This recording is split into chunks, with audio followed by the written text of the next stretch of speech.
The sound is clear. I'm gonna check it out.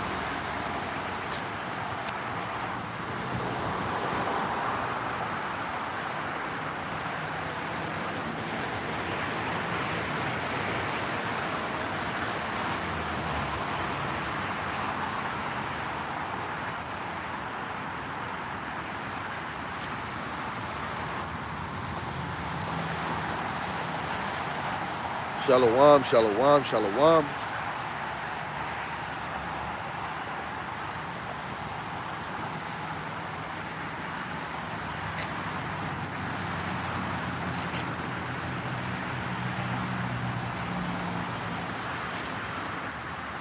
So again, I'm gonna say shalom to those that's watching the live and actually gonna get on the live later. Shalom. Lord willing, this is edifying.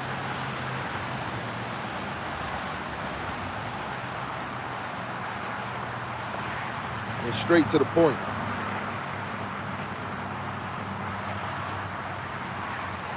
You see the title of this live. Shalom to the brother Mashak, Yahawashi Mashai Brakatah. The title says, through the narrow path to get to the kingdom is Israel or Yasharalah's portion through Yahawashi. Now, before we start, we're going to face east towards this way. Give our praises to Yahweh, Ba'ashim, Yahawashi, Ba'ashim Rakakadash. For those new to the channel, Yahweh is the Heavenly Father, and Yahawashi is who the world ignorantly calls Jesus Christ. We're going to give double honors to the elder apostles and the elders of Great Millstone who rule well and teach well through the Spirit. And a mighty shalom to the hopeful elect in the same spirit and sound doctrine. Lord willing, as a whole, that shall continue in sound doctrine. And shalom to the Akwad, believers of this faith and this truth. Lord willing, you continue to pursue your lot, which is being a loving and silent and virtuous wife. And Lord willing, Yahweh Shema Shai has mercy on the other brothers and sisters that's not in the faith. Again, the title of this lesson is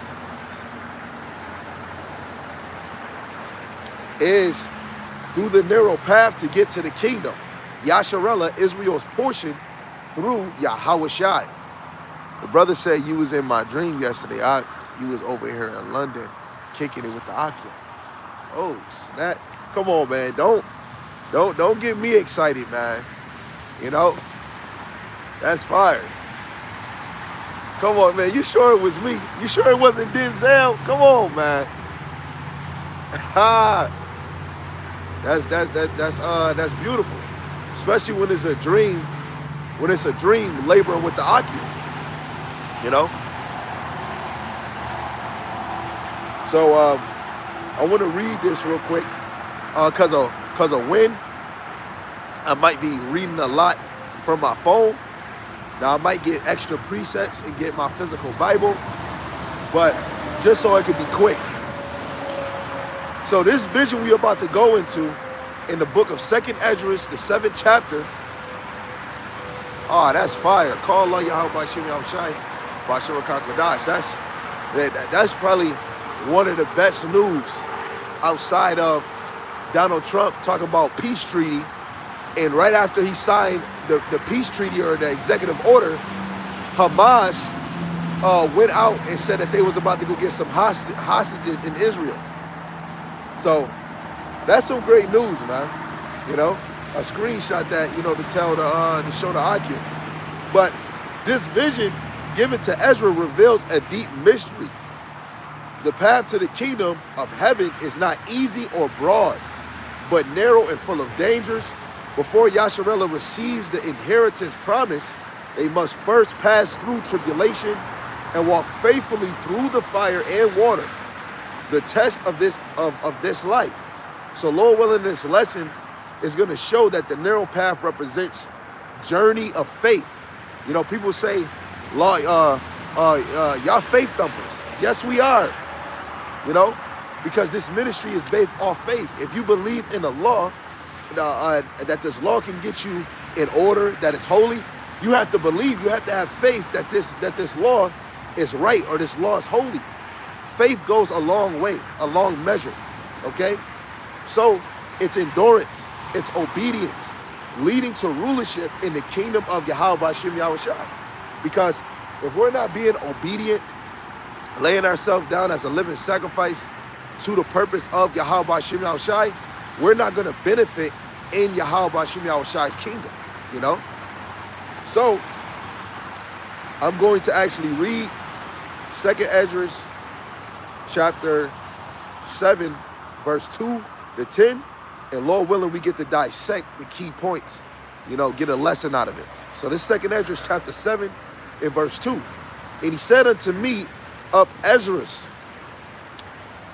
hear the words that I am come to tell thee. And I said, speak on, my Elohim, or power. Then said he unto me, the sea is set in a wide place, that it might be deep and great. But put the case, the entrance were narrow and like a river, who then could go into the sea to look upon it and rule it? If he went not through the narrow, how can he come into the broad? Right? So if you don't go into the narrow, how can you come into the broad? Hey, if it's lies, just get off the channel. Nobody asked you to come here, you know? Tell me, when was Jeremiah 50 and 33 fulfilled? When was Jeremiah 51 verse 1 fulfilled? If this is false, give me the answer so we can follow what you're talking about. The water. Verse 6, it says, there is also another thing. A city is builded and set upon a broad field, and is full of all good things. The entrance thereof is narrow, it is set in a dangerous place to fall, like as if there were a fire on the right hand, or on the left a deep water. And one only path between them both, even between the fire and the water, so small that there could but only one man go there in at once. This is how difficult this path is, that only one can come at a time. Now, for you to come in this truth, it's the Lord waking you up, right? Giving you the Rakak Radash, but you can't just get it just because you're an Israelite. No, you got to get it because you believe, right? Some of us, you know, we're asking for it, you know, and if the Lord know your heart, he's giving it, right? Because what he say in James 1 and 5, ask the Lord, if any one of you lack wisdom, ask the Lord, he give liberally. He gives freely unto man. It says, if this city now were given unto a man of an inheritance, if he never shall pass, if he shall never pass the danger before it, how shall he receive this inheritance? So if we don't go through the tribulation, the suffering, the things that come with this truth, right, in the name of Yahweh Shem Shai, how do you think you're going to get this inheritance? Some people think they're going to get it, oh, I'm an Israelite, and they ain't doing that. They not making a daily sacrifice unto the Lord within their own life, right? Yeah, most of the time you live in a simple life, you know, with a minimum of least distractions. Now, some of us can handle certain things, but it's all because of Yahweh Shem Shai is giving you a portion to keep you to go even harder. Like for me and many other men, I don't look at this truth only for myself. I look like this is bigger than me. When you do a lesson, it's bigger than you because it's for the elect. It might be some elect watching me, and some elect watching him, some elect watching them. Every time you do a lesson, you're doing it to benefit the elect. You're doing it to benefit your household. Even if your household believe, but imagine your household getting on their phone or their laptop to watch the lesson. That's a different type of faith. Just because you're a woman and you should be doing your duties, you're drawn to actually, let me actually watch this lesson. Oh, they at camp? Oh, let me watch this sit down. That's a different type of faith, right? You know, you gotta pay attention to the children. You gotta do this in the house. You gotta go grocery shopping. You gotta braid hair, but you make it time to hear the word. You might not be good with the precepts. You might not be good with history, but you drawn to hearing the word and be like, man, oh man, that was a good point.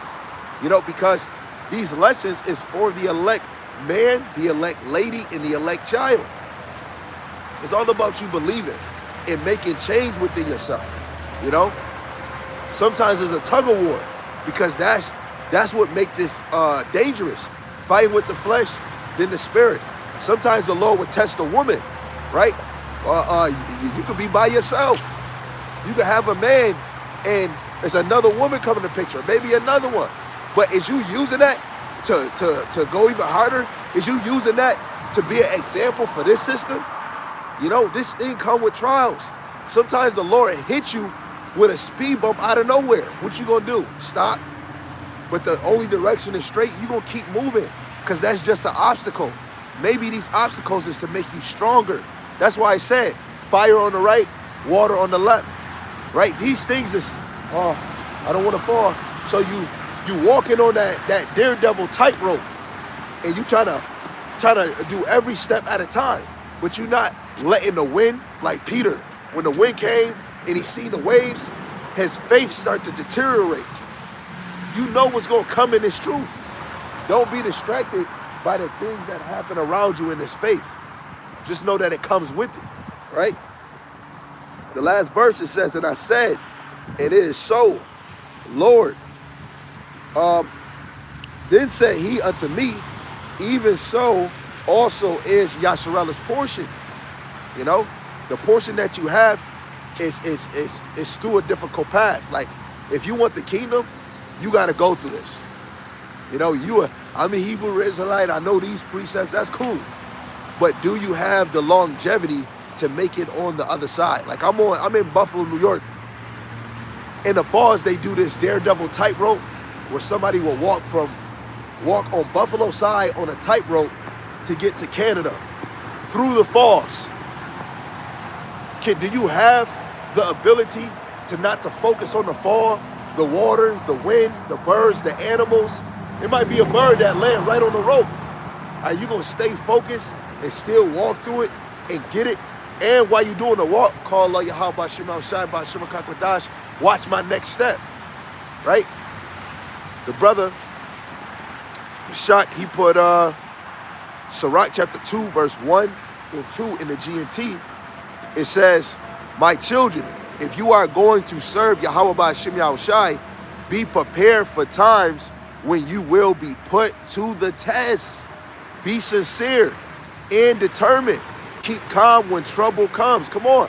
Put that in your arsenal. Like, I got it in the KJV, but put G and T right next to those verses, because this is a test. You might as well put 2 Corinthians, the 13th chapter, verse 5 in the NLT. Examine yourself, right? You got to test yourself to see if you have genuine faith. Are you like Nathaniel when Yahawashi said an Israelite indeed? Now, when you go to NLT, he said a genuine Israelite indeed. Do you have genuine faith?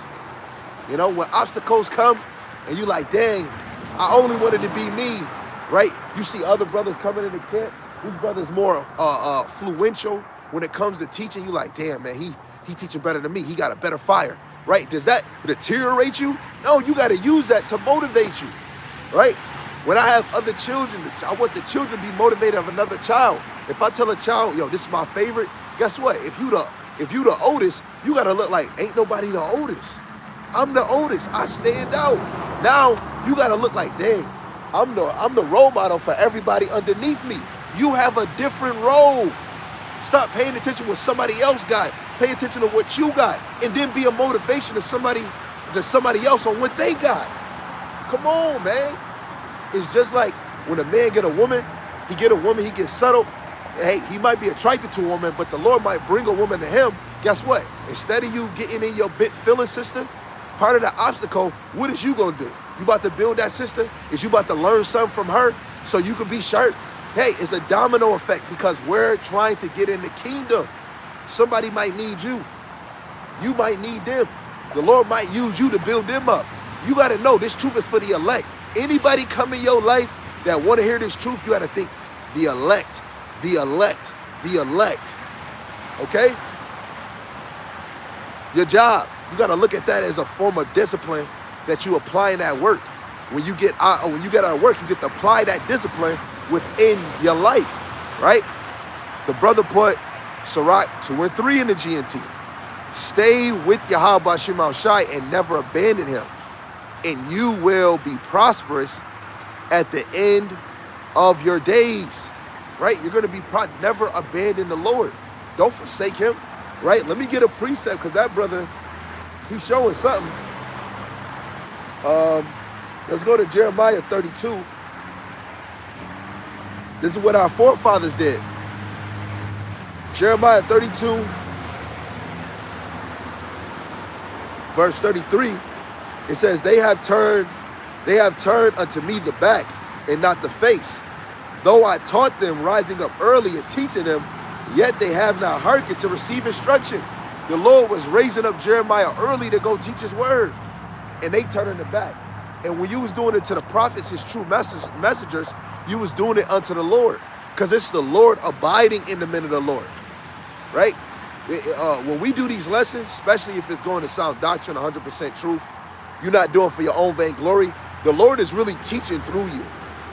If you believe in the Rakak Wadash, through the Spirit, Yahawashi is teaching through you. And he's teaching through your ability, okay? To the level that you are in. The spirit that you have, he's teaching through you in that level, on that topic, okay? And that's another reason why men and women don't get upset because of certain things you hear in the lesson, because guess what? That really could be Yahawashi speaking through that man, right? Like, look, let me see.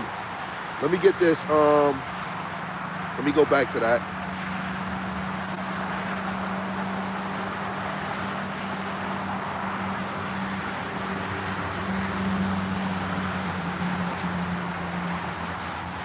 I'm going to get your other precept. I just got to get this real quick. We got multiple ones. This is Hebrews 1:1. The Most High, who at sundry times in diverse manners spake in time past unto the fathers by his prophets. So the Lord was speaking to our forefathers by the prophets. So that means he was speaking through them to get the message across to Abraham, to Isaac, to Jacob, right?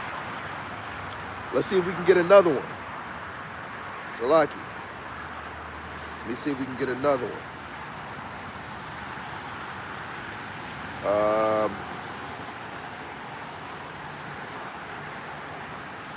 Luke 1:70.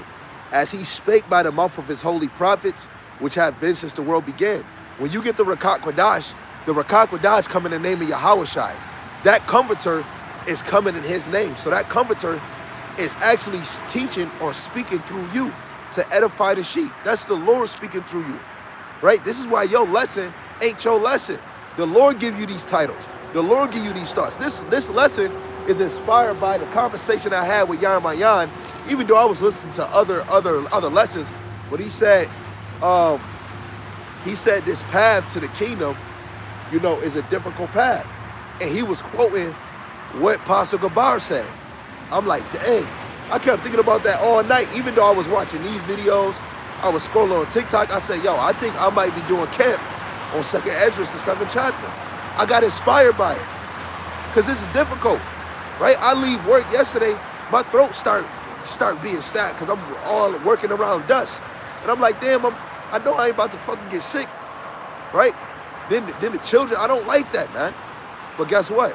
Just because I might not feel good, body might feel sensitive, even if I'm not even near my worst, I gotta teach, right? Because I know I'm rebuking the flesh when I'm doing these things. It's cold, it's a little chilly. I don't like the cold. But when it comes to this teaching, sometimes I have to suck it up, Hey, I want more Akim to come out. Yesterday, the Akim was supposed to be here. He was tired, couldn't come, But just because a brother can't come to camp, guess what? That don't stop the motion, It could be precepts that I might forget. A brother could actually be holding it for me, man. This thing comes with certain things in the way.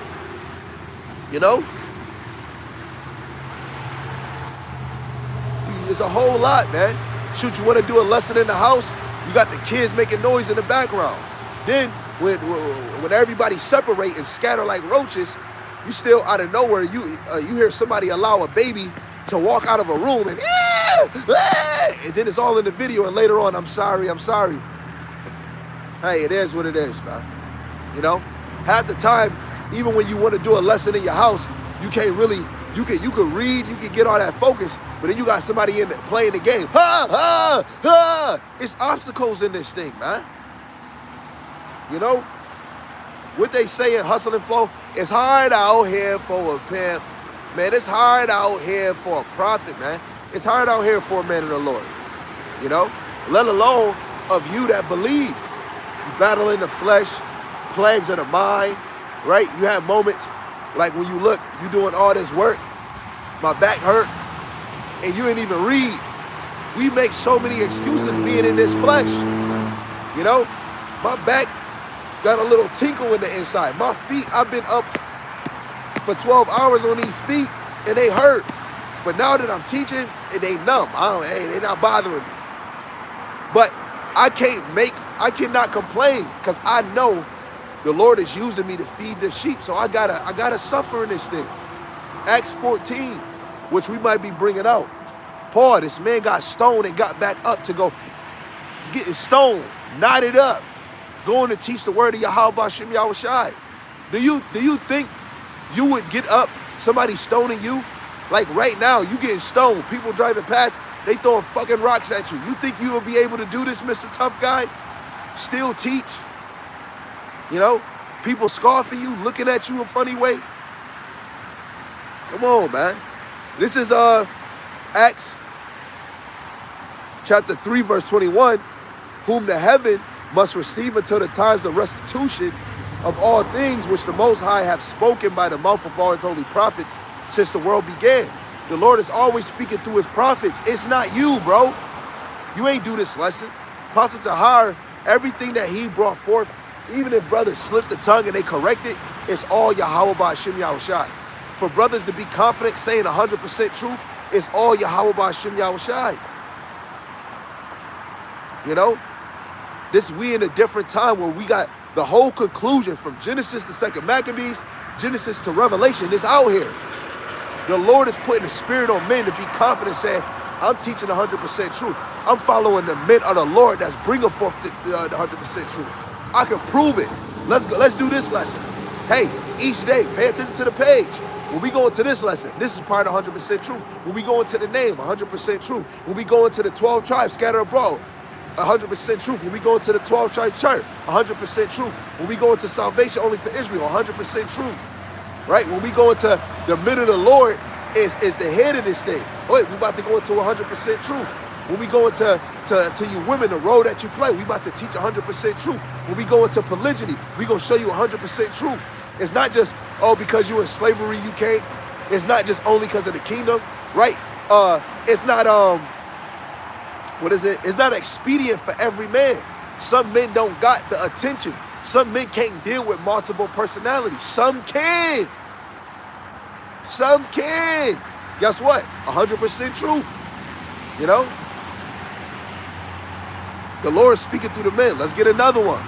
I'm going to read the brother. He said, a God who sends his children to hell is no true power. You don't know what the hell you talking about. And when you say that, that sounds so dumb. Because say if you don't believe in Yahweh Shemashai, you believe in another God.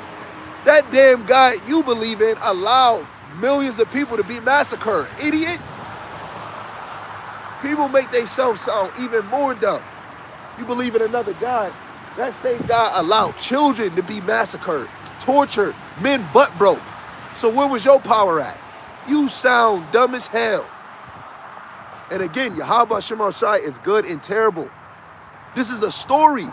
When y'all reading the book, you don't, Jake, of course we talk shit, but you don't complain like when you really into a book and it's in the beginning and then in the middle it change up and then the end it sound all blossom. This is the Lord's story, man. You bugged out. How you gonna say if a God sent his people to hell? Hell is a condition. Jake is living low right now. I'm down the street. I'm really at the same direction we was the last time we did camp. Hell is a condition. Hell is not where you burn it forever. Slavery, he told you, if you cleave to the way of these heathens, right, the Lord was going to scatter us, sell us to other nations. That is a punishment. You bugged out. If you don't believe in Yahawashi, you believe in another God, guess what? That dumb fake God you believe in, he allows slavery. He allowed the Israelite man to become a LGB 123.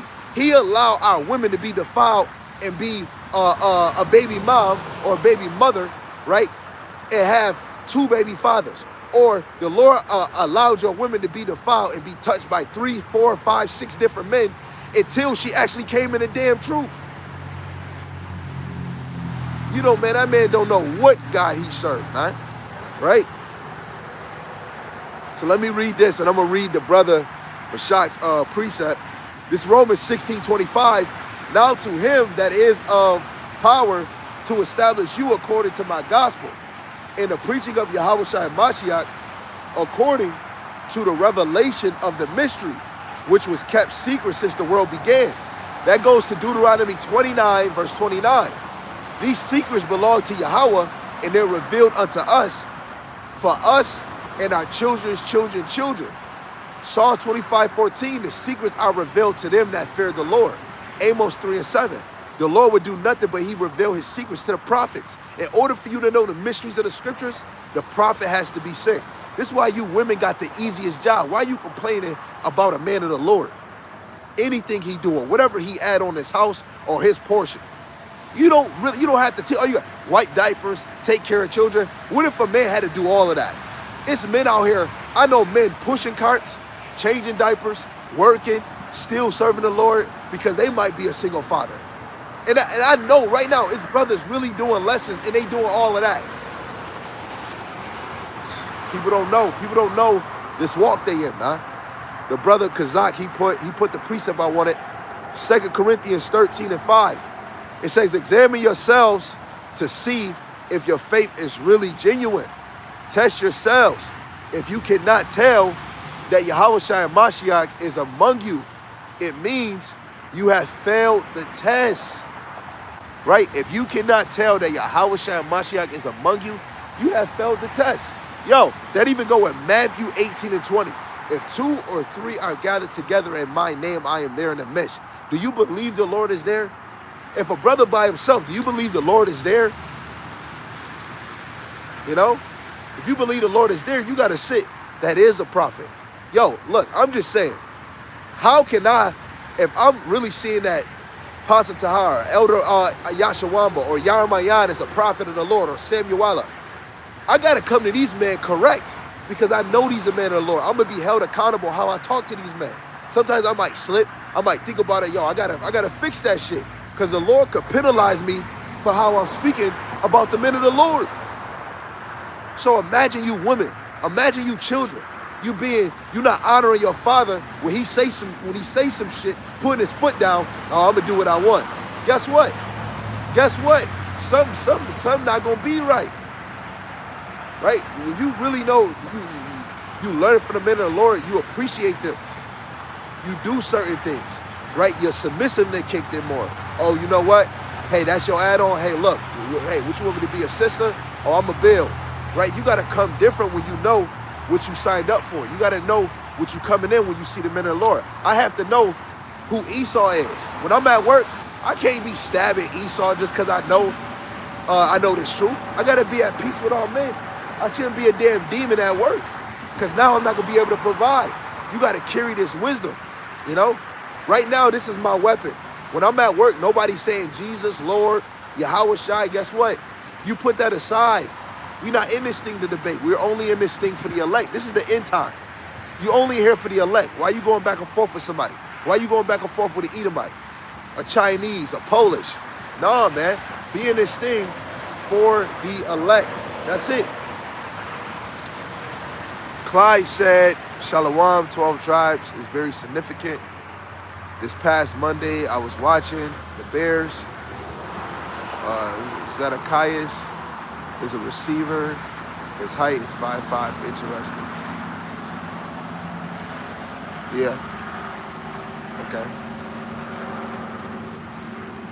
But Lord willing, those points was edifying. Let's get back into this lesson. So, when we look at the narrow path before the kingdom, when you look at 2nd Ezra, again, the 7th chapter, verse 7 and 8, the entrance therefore is narrow and is set in a dangerous place to fall, like as if there were a fire on the right hand or on the left a deep water. So, let's go to the book of Matthew, the 7th chapter. Matthew chapter 7, verse 13 and 14.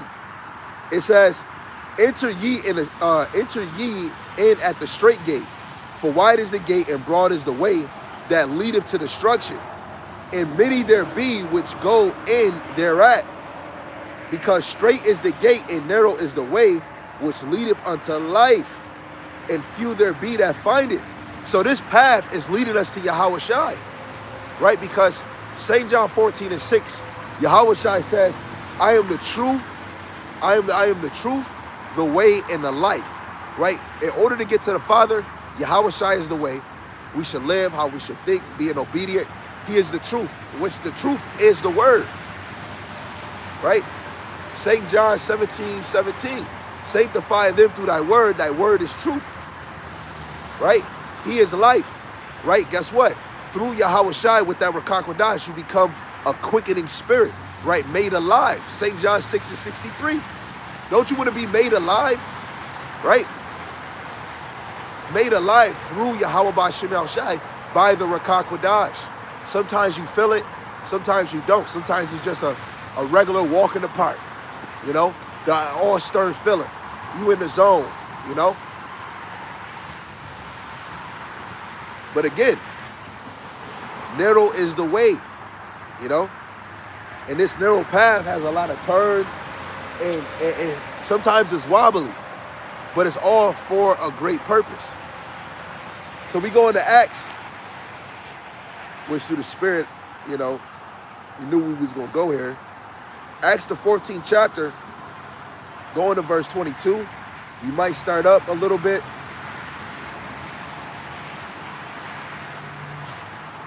Yeah, let's start at verse 19.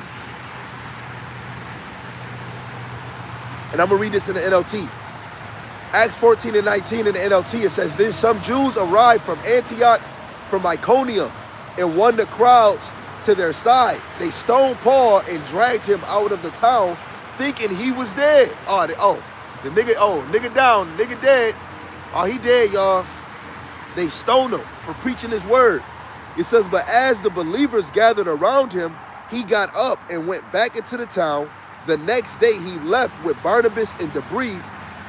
After preaching the good news in Debris and making many disciples, Paul and Barnabas returned to Lystra and Iconium and Antioch and Padidia, where they strengthened the believers. How do you strengthen somebody? By giving them wisdom, knowledge, and understanding. They encouraged them to continue in the faith, reminding them that we must suffer many hardships to enter the kingdom of heaven. If it's a brother on here, I think, is it 2 Timothy 3 and 4, right? As a good soldier, you know, don't entangle yourself with the fears of your life, right? I believe as a good soldier. Put that in the comment section if you can. If not, Lord willing, we get it later. But if Paul was getting stoned, don't think his face was clear. It's like going to boxing and you getting hit like Muhammad Ali. The next round come and you knock that nigga, you knock him out. You know? But you got all the hits all in your face. This man getting stoned, not by pillows. He was getting stoned by rocks. So his face all bubbled up, and he going to go teach the word. And while he teaching, he's not boasting about himself. He just saying, reminding him, you must suffer many hardships to enter into the kingdom. I want to enter, but I know this is bigger than me. I got to feed you, man. While I'm feeding you, I'm feeding me. This make me go harder because I get to look back and be like, dang, man, Jake, man, they stoned me just for teaching this word. You know, you got to have that spiritual anger in you, right? The brother said, you do know the founder of your religion, left, right? Abba Bibbins, Shalom, man. Man's going his other Lord. Shalom. At the end of the day, the word is Yahawashi. Okay. Anybody could come and go in this thing. Anybody could stay in this thing, however long the Lord allows. But it's the word going out. It's the word getting more sharp.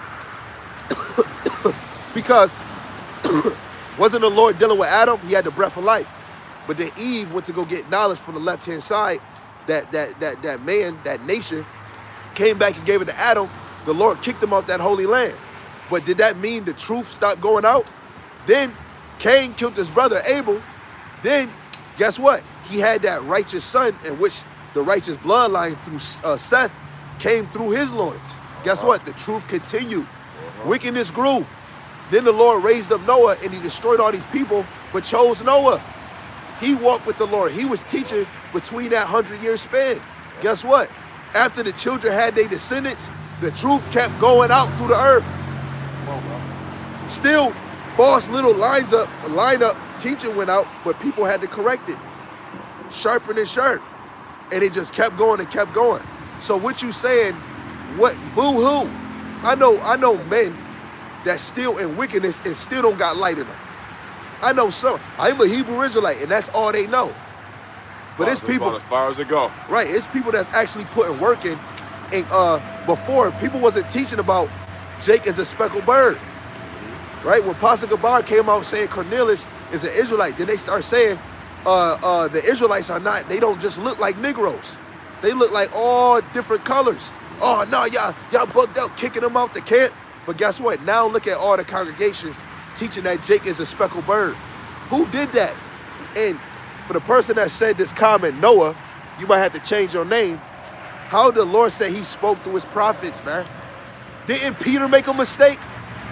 When he was sitting with the Gentiles, as soon as he seen the Jews, he got up like he wasn't with them. Paul corrected him. Come on. But did he fall out the faith because he made a mistake? He denied Yahawashi, and he came back stronger in the faith. Are you kidding me? Come on, man. Yeah, his faith got boosted up. Right. His faith got boosted up when he got corrected. Right. You know? So just because thou sayest somebody fell out the truth, you didn't even say the name. So who is we talking about? Right now, as my leader, who I'm learning under, is Pastor Tahar. Okay? Pastor Tahar is still in this thing. So who the heck is you talking about? All right. Okay? Correction, Zedekiah, Luke 191:9? No, ain't no Luke 191. You mean Luke 19:9? Yahawashi referenced him as a son of Abraham to give to the poor. Let me see what you're talking about, bro. Luke 19:9.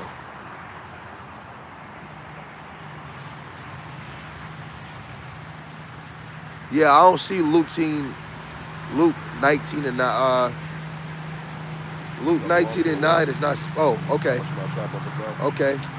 You could put your phone diagonal right next to mine, or a little further behind, because it's taller. Okay. Mine's no, like over further here? behind. Okay. Like, in between that. It turned it to a certain angle, or like this. Because I know it's actually because we don't want it directly. Right. My phone right in the way. Frank's going. Okay. I'm on that. What do I do at this point right here, Rocky? Salaki family, I gotta make sure the brother. Salakia. Wait, what? What the hell? It says orientation is locked. I don't know. Wait, is your when you go to the main, your joint down here, up here, is that on or off? Swipe down. Oh, my auto rotate? Oh no, it's off, so it should be working. Now, wait, you might have to go off the video. Salaki, y'all.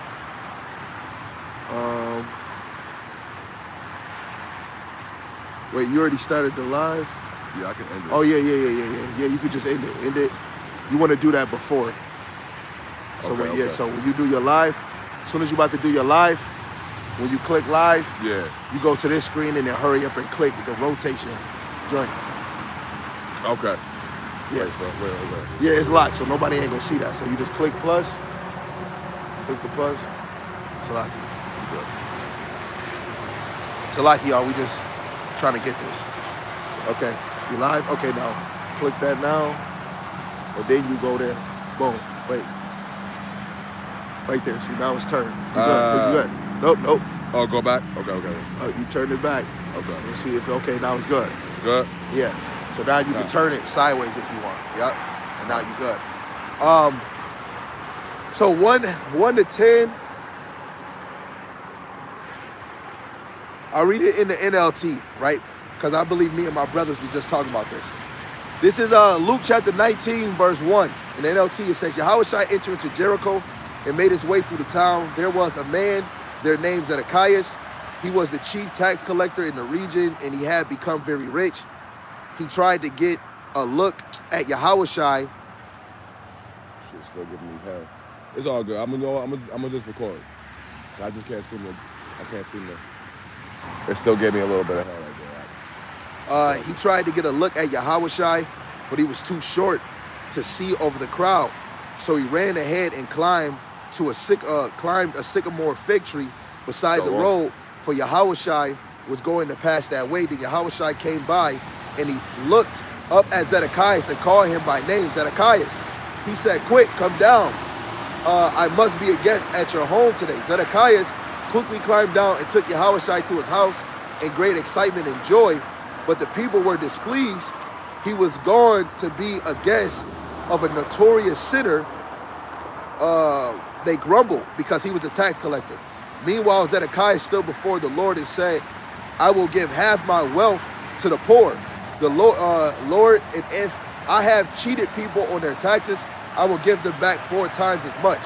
Yahawashi responded, salvation has come to this home today, for this man has shown himself to be a true son of Abraham. For the Son of Man came to seek and save those who are lost. Go to Galatians 3 and 7. Okay. Just to go off of this, the brother point, the real point, because it said he was a son of Abraham. Why? Let's find out why. And that goes to the narrow path. In order to walk this narrow path, it all stems to going to this narrow path. It all stems on your faith. The book of Galatians 3 and 7, and it reads, know ye. Start at 6. Okay. Okay. This is the book of Galatians 3 and 6 through 7, and it reads, even as Abraham believed the Most High, and it was accounted to him for righteousness. Know ye therefore that they which are of faith, the same are the children of Abraham. Right. So if you have faith, you're a real child of Abraham. Okay. So that shows he, through the Spirit, he was a genuine Israelite. He was a real Israelite. Because the Israelite is those that have faith. So now, just because you're an Israelite, don't make you a true descendant of Abraham, because Abraham had faith. That's why when you go to Romans 9 and 6, it says all Israel ain't Israel. Yeah. A real Israelite is those that have faith of their forefather Abraham. Yeah. You know? And that also goes into why Paul was sent to the Jew first and then to the Gentile. That's a huge stumbling block right there for a lot of, not just Israelites, but obviously wacky-tackies though, okay? Because the original Jews, a lot of Jews were still hell-bent on keeping the law, which we need to keep the law, and we know that we have to keep the law, but a lot of Jews also didn't believe onto the Messiah either though. So that's why Paul had to go convert the Jews who didn't believe on the Messiah. And then the Israelites who didn't even know they was Israel. So that's a little more edification on that. That was Galatians chapter 3, verse 6 and 7. Now technically, when you look in the New Testament, different from us, it wasn't that they didn't know they was Israelites. It's because they were raised in false doctrine. Yeah. So he had to teach them to let them know, like as a spirit bear witness, to let them know, you the children of the Lord. This will happen to you, you know? What's up, brother? Peace. What's up, man? What's up, man? Peace. You too, King. Yes, God. Yeah, always, I'm always blessed. Oh, that's right. Yo, good to see you, man. Yeah. I love you, bro. Yeah. Appreciate you, man. I love you, brother. Yo, I got your number still, too. I'll make sure I text you. I'm going to hit you up. Absolutely. Yeah. Con. My guy. So, again, what the brother said was correct. But even more, when you look in the New Testament, he didn't have to tell them, you were Israelite, like on this side. Because what really happened is when if you go to, I would say second Esdras, but go to Isaiah 65:15. God. The book of Isaiah, Salakia. Because they was teaching the whole Old Testament. So he was giving them understanding, because when they were in Rome, he was speaking to them as a Roman. Because didn't Paul say, I'm a Roman, but from the tribe of Benjamin? Yeah. He was speaking to them on their level, but he didn't have to tell them they was an Israelite. All he had to do was show them the history. Yeah. This is what happened to your forefathers. Mm-hmm. You know, that's why you don't hear him say, you're an Israelite. He just telling you, hey, your father or the sons of David or Abraham, right? So go ahead, read that. Okay. In this time, we got to really tell Jake that they're Israelites. Yeah, yeah. Go ahead, It's the book of 65. Salakia. It's the book of Isaiah 65:16. And it reads that he who blesseth himself in the earth shall bless himself in the most high of truth. That's what you want. Start at 15? yeah, 15. Okay. Isaiah 65:15, and it reads, and ye shall leave your name for a curse unto my chosen, for the Lord God shall slay thee and call his servants by another name. 16. No, that's good. No, we Okay. go right there. So like calling Jake a Galatian or the people of Ephesus, right? Because they're called by another name. Go get Hosea 8:8. Why? Because Jake was swallowed up in the nations at that time, but it got worse on this side. Because we were in darkness for 350 years, going on to the topic we had yesterday. The book of Hosea 8:8, and it reads, Israel swallowed up. Now shall they be among the Gentiles as a vessel wherein it's no pleasure. Right. So Damn. they're swallowed up by the nations, right? The TD Jakes, but in the spiritual sense, they're swallowed up by the nations. Now you look like them. You got Jake in the East Indians, hello my brother, with a dot on their forehead, but they really an Israelite. Yeah. Swallowed up. And that goes into what this lesson on this narrow path to get to the kingdom is hard, because when you speaking to Jake might not even believe they're an Israelite, or they say I'm a Jew, and they'll believe that they're an Israelite, but say, hey, God is nature. Yeah. God is a female and a man. God, Jake, you fucking bugged out. God is the universe. Yeah, you bugged out. Where's that in the verse? Bugged out. You know?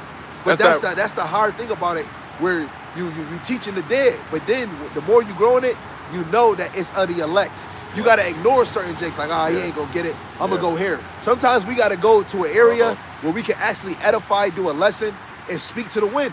Because every Jake ain't going to cleave. We're not here for every Jake. Yeah. You know? Like, not this and that, brother, but he came. Now, say if we would have said something when we said, he would have stuck and be like, yo, let me hear the detail. Because you can know you an Israelite, but as you calling on the name, when you know you an Israelite, you supposed to change shit in your life. Yeah. That shows that you're not in this narrow path. Yeah. You know, people got to get scared in order to come in this thing. Yeah. Okay? I had a precept on you. Just like through the spirit. To have sound doctrine is like having a sound, the same garment. Right? Matthew the 22nd chapter, he said, put on your garment. Okay. But that wasn't talking about a literal garment. It was talking about the spiritual garment, which is the wisdom, knowledge, understanding. Brothers is wearing the same quasi-quotal garment on, man. Poncho. Yeah. You know? Yeah. In sync. We're singing the same song, we're in the same garment, man. Our spirits is synchronized with each other. So I just wanted to bring out, because the beloved brother just said a lot of Jake is bugged out. And pretty much the Lord gave him over to a reprobated mind, man. You know, once you start speaking on to him and trying to wake him up and give him the knowledge, wisdom, and understanding, you know, they reject it. A lot of Jake just reject it off the rip, because for one, they can't fathom the truth, because we've been taught lies for so long.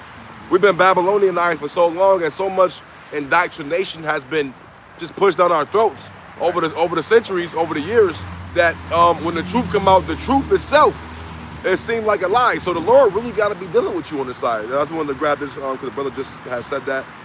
Okay, it's the book of Romans 11 and 8, and it reads, according as it is written, the Most High has given them the spirit of slumber, eyes that they should not see, and ears that they should not hear unto this day. And that pretty much was going into what the brother was just saying, man. You know, they got that spirit of slumber on them. Right. They're dead. They're dead spiritually. You know, they don't know who they are according to the scriptures, because again, the Lord gave them that spirit of slumber, and we've been so Babylonianized, brainwashed, and indoctrinated over the centuries, years, and decades, man. You know, our people is almost at a point to where they like in an identity crisis, man. We've been hit with so many proverbs and bywords since we've been on the earth that, man, Jake don't even know who to identify with. They don't know who to identify with. Okay, they all into Pan-Africanism. They all into, worshiping Ishmael's God, Allah, Buddha. You got the Northern Kingdom. They going crazy with the Day of the Dead culture. They going crazy with the Roman Catholicism. They just everywhere, man, to and fro, bugged out, cooked, man. Right. But when you come tell them the truth, when you come tell them, listen, you a son of the Most High. You Yasharallah. You an Israelite. You know what I mean? You from the tribe of so and so. You from the tribe of this. You from the tribe of that. Your people is traced back to biblical history. They look at you like you bugged the hell out. They look at you like you crazy. When you don't want to come in with the truth and with receipts and with scriptures to back it all up, and and you can pull it out and bring it out, and they still can't get it. Yeah. Just bugged out, man. Right. Because you said that. This is 2 Thessalonians chapter 5. And this is verse 4 in the NLT. It says, "But you are in the dark about these things, dear brothers and sisters, and you won't be surprised when the day of Yahawashi comes like a thief. For you are all the children of the light," right? We're children of the Heavenly Father because we believe. Right. We're children of Abraham. We're real brothers and sisters of Yahawashi, right? You can get Mark 3:35. It says, "And of the day, we don't belong to darkness and night." That darkness and night is this world. Yeah. Sleep, slumber. Damn. It says, "So be on your guard," right? This is why you have to be circumspect, cautious, right? Every day you want to build up your faith, because the more you grow, the more the left-hand side targeting you. Like, you got to do a lesson, but then you get lazy. It try to make you not perform your works. Yeah. It says, "Not asleep like the others. Stay alert and clear-headed." Yeah. Night is the time when people sleep and drinkers get drunk. Damn. But let us who live in the light be clear-headed, protected by the armor of faith and love, and wearing as our helmet the confidence of our salvation. Damn. For the Most High chose to save us through our Lord Yahawashi Mashiach, not to pour out his anger on us. Wow. And the 2/3 gonna get that. If you fear the Lord, you're gonna be thinking like, damn, the Lord is about to destroy the 2/3. You should have fear, because what if you are that number? So you want to do the most. Hey, let me do the most. In a relationship, a girl she could cook and clean. She smell good, somewhat submissive. Oh, she is submissive. She got a hair wrap. But I always like using the one thing that women can't deal with. When you bring up another woman, that's where you see if she really in this. Oh my God. Start getting flabbergasted. Then start thinking in her mind, he gonna have time with her tonight. He ain't gonna have time. Because you always got something that's another level to trip you in faith. Just as a man, you got another thing that trip you up. Like, you can hear a brother that teach a certain way, and you like, damn, he better than me. Or this brother teaching all the damn time, right?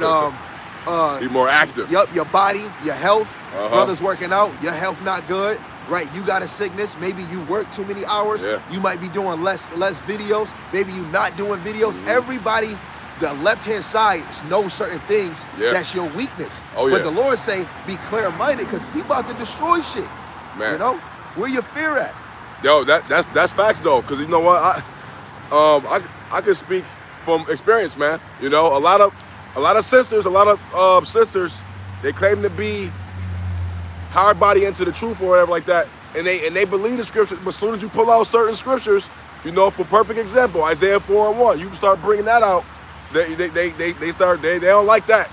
Okay, when they see that is lawful for an Israelite man to have multiple women, multiple wives, they look at it like, oh nah, I don't agree with that. Okay, but they agree with all the other shit. They agree, not slacky, not shit, but they agree with all the other scripture. But the minute you bring out Isaiah 4:1, it's a problem. But even before the Isaiah 4:1, because that happened when Jerusalem got sieged. Even when Jake is at peace or slavery, another woman can't stop another woman being attracted to a man of the Lord, or any man. Right. But like the brother saying, that's just another thing the left-hand side can fuck up your drive, to sift you out of there. And then the flesh is always at war with the spirit as well. Those two is contrary to another. You could be tired. You could be like, and we in the flesh, so it's certain things we just can't help, right? Because we in the flesh, we in these chains of darkness. Right. So certain emotions, certain feelings, and certain things, it's just gonna happen while we in these sinful vessels, you know? Right. We gonna feel certain kind of feelings. We gonna look at certain things in certain kind of ways. Some things may rub us the wrong way. But you gotta master. Whatever, but you have to correct yourself. You have to examine yourself, you know, and correct yourself, and just keep pushing and understand what we're doing here is bigger than all of us, man. Right. It's bigger than all of us. It's bigger than your feelings. It's bigger than your emotions. It's bigger than whatever the hell you may feel. Okay, we serving the God of the universe. We serving the Creator, man. Right. Okay, we have to put all our emotions and feelings. We gotta cast that off to the wayside, man. Yeah. And do what we know we need to do. Yeah. Okay, for you women, okay, you gotta fall in order. Even for us men, we gotta fall in order. Okay, Right. it's order we have to follow. The Heavenly Father said, "Let all things be done decently and in order." Yeah. Okay, so get in order, follow the righteous order, and humble down. Yeah. It's all about being humble. Okay, the Lord loved for us to be humble. He told us to be humble. The meek will inherit the earth, man. Right. Okay, so follow the ways of the Lord. Follow the order. Right. Well, like the You got it, apostle said, the man's test is the ministry. The woman test is your emotions and feelings. Because Yeah. I use the example of the mother that seen seven of her sons get killed or be tortured. She had a manly heart or courage, and she had the mindset of a woman. So she just endured watching it and just kept saying, "Hey, I'm gonna see you in the resurrection. Hey, you know the power that we serve." A woman that don't got that power over her own self or working on her own self, she, "Oh my God, my son, no. Oh, okay, we'll eat pork." She'll just give up. You know what I'm saying? Yeah. So at the end of the day, your number one test is your emotions and feelings, because you know the ministry for the women is different. But Absolutely. I still got that mark. yeah, get that. Yeah, get that. Okay. You know, but again, the whole lesson when you think about the narrow path is about all Israel, but first the men, because you have a more of a load, especially if you're teaching. Oh yeah. And even if you're not teaching, but you teaching your household, your wife and your children, Yeah. it's still a heavy load, because if your women agreeing, like he said, she can agree with this, but not that, that means she don't believe in the whole doctrine. Yeah. If you believe in the whole doctrine, y'all gonna be bumping heads. And sometimes you gotta be like, you know what, let me not bring this out because it might bring problems in my house. Yep. But the more you do for the Lord would smooth that out like Yeah. peanut butter. But Yeah. you got it. It's the book of Mark 3:35. Shalom to the sister Shoshana. And this is Yahawashi speaking. For whoever shall do the will of the Most High, the same as my brother and my sister and mother. Right, you trying to be relatives, right? Trying to be relatives. So just do the will. Play your role as a woman. Play your role as a man. Play your role as a husband. Play your role as a wife. Play your role as a prophet. Hey, if you're a prophetess, you playing your role too, right? Play your role. Yeah. And don't get in the way of somebody else. Oh, yeah. Only a man can get in the way because he has to correct. He has to bring order. That goes back to 1 Corinthians 11 and 3. That's the spirit. I'm okay. here right now. Go ahead. Might as well bring it out. That's the spirit. I literally just was getting that as the brother was saying that. Okay, let me go ahead and grab it. Might as well, since we're on that topic. Okay, this is the book of 1 Corinthians 11 and 3, and it reads, "But I will have you know that the head of every man is a Mashiach, and the head of the woman is the man. And the head of the Salakia, and the head Salakia, let me start over. But I will have you know that the head of every man is a Mashiach, and the head of the woman is the man, and the head of the Mashiach is the Most High, Yahweh." We all have somebody to answer to. Yeah. You know, the man, he got to answer to Yahawashi and to the Heavenly Father. Yahawashi got to answer to the Father. You women got to answer to us. Yeah. The children got to answer to us. Yeah. You know, but the Lord set it up that way.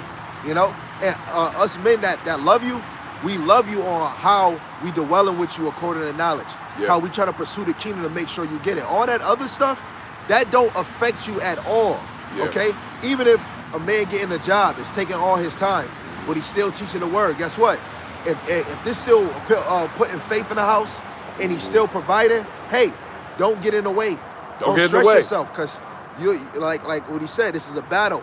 You know? Yeah. This side, you don't want to abuse the world, you want to use the world. Yeah. And yeah. when we doing a job, we're using it. Because in order for you to have a house, you gotta go work. So we gotta use the talents you got to go get that money. Okay. You know, but make sure in between that you serving the Lord. And we all got different ways we serve the Lord. You know, so that's part of this narrow path. Yeah. You know? Yeah, and then, for the going back to the 1 Corinthians 11 and 3, that righteous order, man, by Hamashiach, by Yahawashi being our head, you know, for our women, you know, for our sisters, okay, you gotta understand, that's a hard thing to fathom, okay, because like the brother was just saying, we all have somebody to answer to. So by Yahawashi being our head, listen, he comes before everybody. He do. He comes before us. He comes before the family. He comes before the children.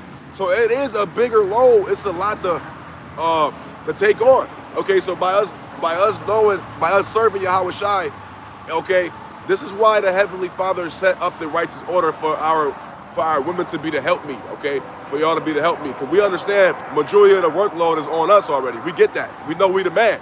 We know we the head of you.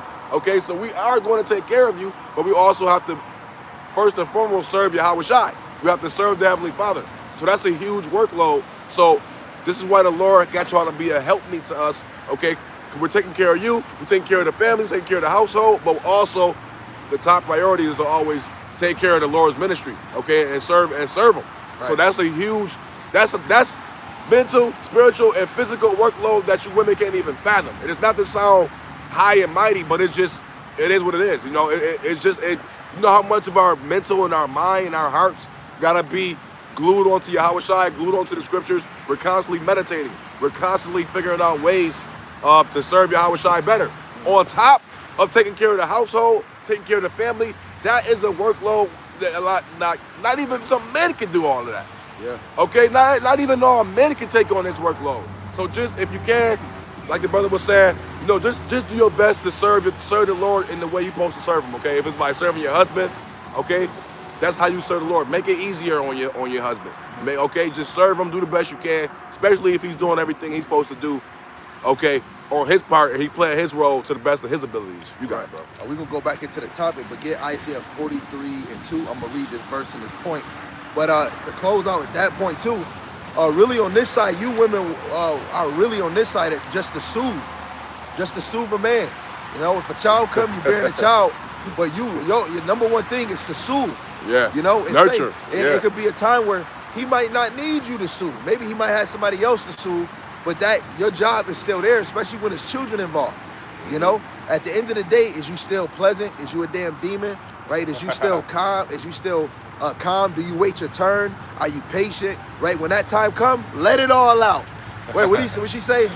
In Frozen, let it go. You gotta let it out when you get that chance, and you should be excited when that happens. But at the end of the day, the number one thing that should be moved on this earth is this teaching, man. Mm-hmm. Right? So reading 2nd Esdras 7:7, like as if there were a fire on the right hand and on the left a deep water. So Ezra's vision matches Yahawashi's own words. The path to eternal life is narrow and is full of hardship. Few will find it because it requires discipline, endurance, and faith.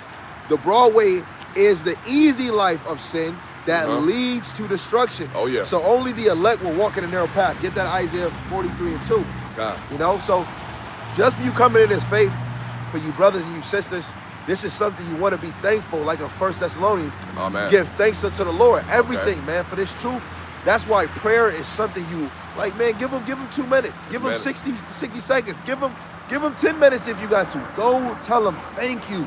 Right? It don't matter who in your life. It don't matter how many or whatever he got. Yeah. Whatever. You got to really thank the Lord for what he has given you. Now, for me, what if I wasn't a teacher and I'm still in here believing? I got to be thankful for that.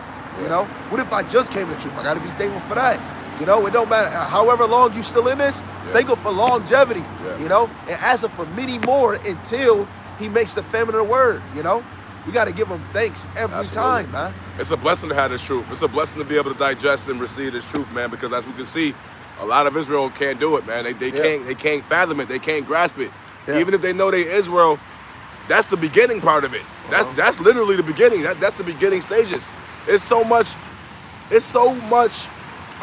strongholds that we've been indoctrinated with over the course of our lives that we have to cast all that shit down. We have to cast all of the strongholds down because you got some Israelites. I just did a lesson where some Israelites, you know, we are still indoctrinated.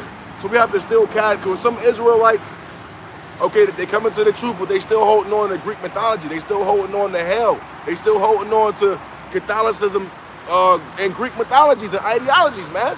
You gotta cast all that shit off and cast it off to the wayside and completely renew your mind. Right. Okay?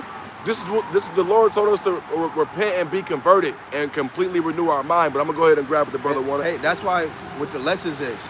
Even though we did these lessons multiple times, you come across something that should motivate you to do a lesson, because a sheep might get on your channel and still think of hell. Now you did a lesson. Yeah. So now they got that. Now you might see Jake just got shot by ICE, and you're like, oh, judgment of the Lord. Okay, that's another lesson. Yep. And Jake gonna be more on the swivel when they outside or whatever they doing. Walking more circumspect. Yeah. Okay. What you wanted, like 43 and 2? Yeah, 43 and 2. Okay, so book of Isaiah 43 and 2, and it reads, when thou pass through the waters, I will be with thee, and through the rivers, they shall not overflow thee.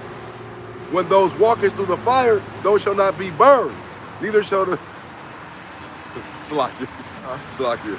Neither shall the flame kindle upon thee. When you look at Ezra, Hananiah, Mishael, when they got into that furnace, the fire didn't touch them. Nebuchadnezzar's, I can't smell fire on you.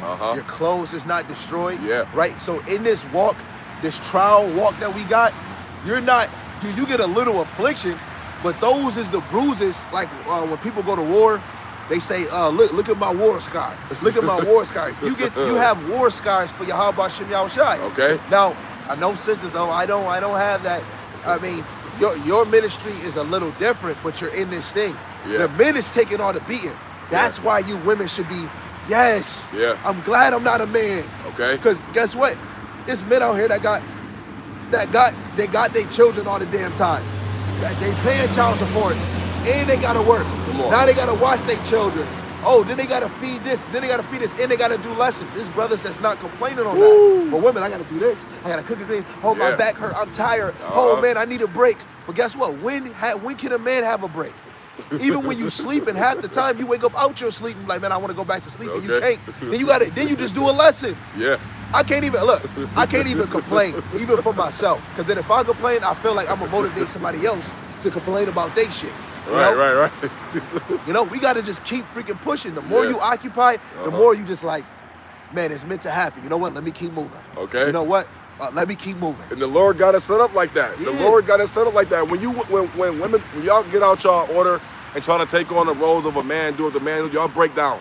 Mentally and physically, y'all just not built that way. Yeah. It's not. It's just we can catch our hell, take our hell, take it on the chin, suck it up, and be like, damn, that's fucked up. But we just push through and just do it. We just built genetically to just withstand that workload like that. Okay, women, this is just not built like that. Okay, and there's nothing wrong with that. The Lord got it set up for y'all to be, bearing children, guiding the house, and serving your husband. The Lord really got it set up for y'all to be in a beautiful way. But y'all make shit difficult on yourselves when y'all trying to come out and when y'all drink that Babylonian juice, drink that Babylonian wine, and get into that feminism/Satanism, or saying that I don't need a man. No, well, the scriptures say otherwise. Yeah. The scriptures say an elect man of the Lord will be a covering for you. Okay, a covering from the storm, the wind, the destruction. Yeah. During the time of Jacob's trouble, if you ain't got a man of the Lord, a lot of Eves are just gonna perish on this side.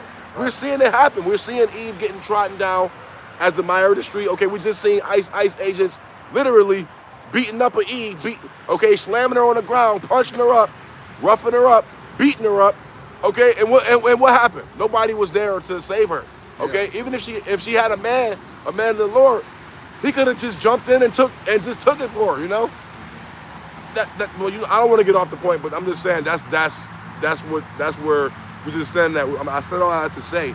Okay, the Lord's men, we just genetically set up and built to take the workload. Okay, that majority of the workload anyway. This is why we just need our women for nurturing.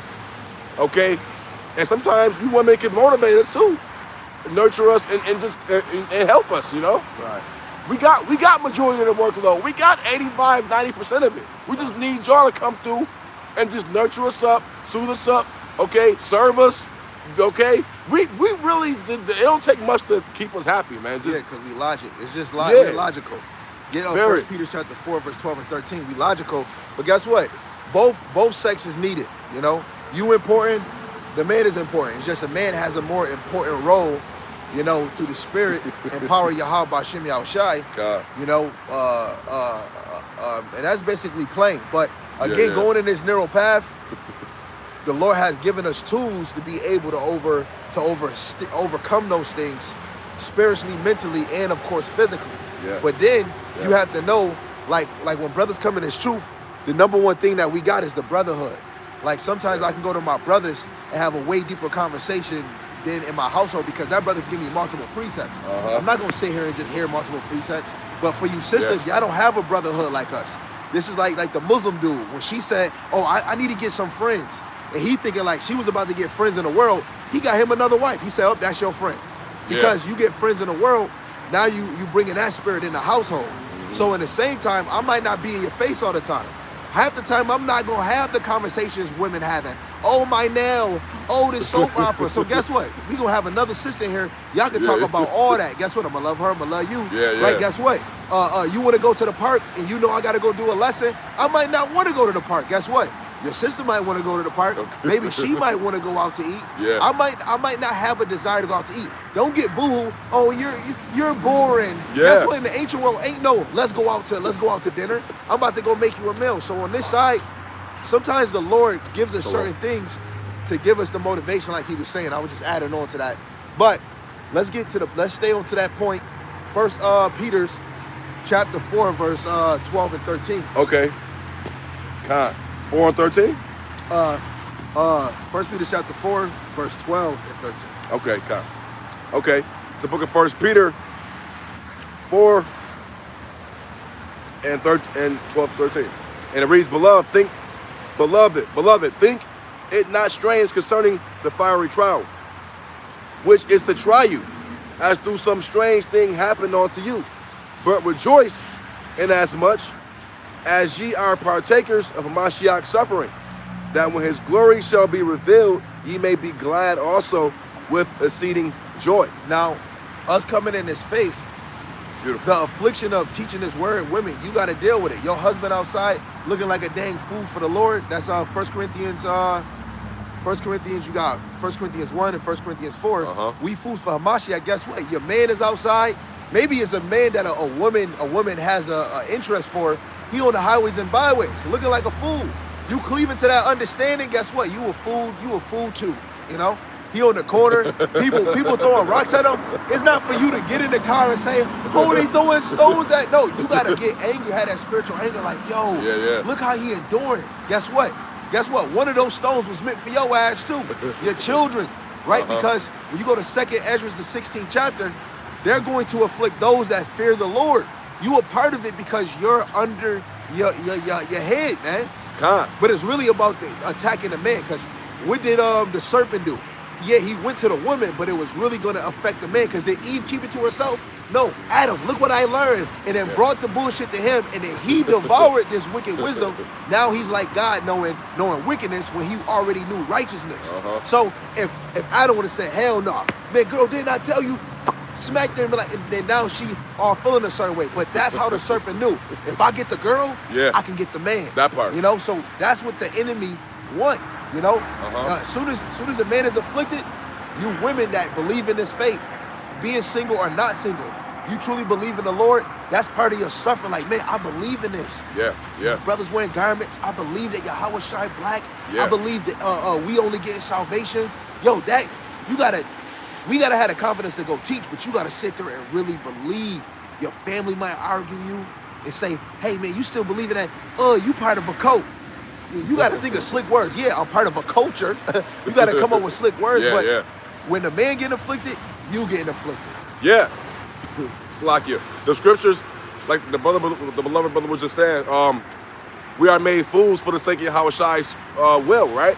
Okay. So, but I rather be a fool for the Lord than to be a fool and be out in the world. Because listen, man, the scriptures tell us, okay, them who seek to save their life shall lose it on this side. Okay. And listen, we'll gladly lose our lives in this hellhole for the sake of Yahawashi than to be a part of the hellhole and suffer the wrath of Yahawashi that is to come. You know. It's just that simple, man. You know, why try to do it big on this side? This is why we don't celebrate birthdays. Why do it big on this side Okay, we was born into captivity. For what? Okay, it's just, this place is literally captivity, man. This is Egypt, man. It's a spiritual Sodom and Egypt, okay? And for us hopeful elects, man, we don't wish to be here. We don't want to be here any longer, man, okay? We got to bust our asses, juggle the truth, which is a huge workload, and then juggle our households, our families, our bills, just other perpetual snares and traps that we face on a daily basis, man. Okay, the quote-unquote black man has always been the primary target on the earth. Okay, we've always been the primary target. Okay, so and when Esau Edom, when he finessed Eve, when he finessed you Eves out there, okay, and had you, okay, taking on all the philosophies and ideologies, you know, that ultimately caused us to fall as a whole nation. Okay, he did it through you.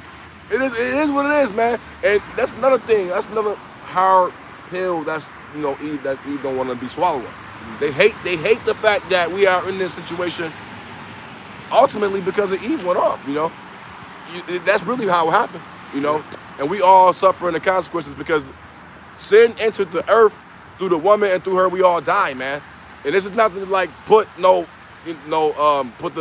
anything on y'all, try to like downplay y'all or anything like that, because, you know, we love y'all, Eve. We love y'all, you know.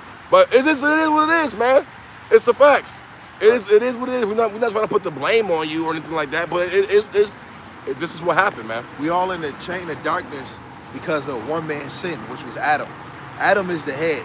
Yeah. But we all die because of the woman, you know. But it go hand in hand. Adam was the man. It started with him, who had the breath of life. That lets you know a righteous man could be persuaded by things of the world. Yeah. You know? But guess what? He still was able to bring forth a righteous seed. First it was Abel. Then Abel got killed. His righteous blood crying out. Then he had Seth. You know? So even though he slipped, the Lord still allowed him to be fruitful and to bring forth a righteous seed in the ministry. Yeah. Okay? But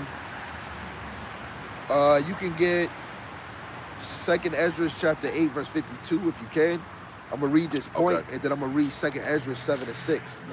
It says, okay, going back into the point of 2nd Ezra 7, when it's talked about the fire on the right hand and deep water on the left. The fire represents affliction, correction, and tribulation. The water represents the overwhelming temptation and confusion of the world. The elect must balance carefully between both, walking the straight line of righteousness. So Yahawashi will be with us through the fire and the water. So the affliction, the correction, the tribulation, the temptation, and the confusion of the world. 2nd Ezra 7-6, a city is built and set upon a broad field, and is full of all good things. Now read that 2nd Ezra 8-52. Okay.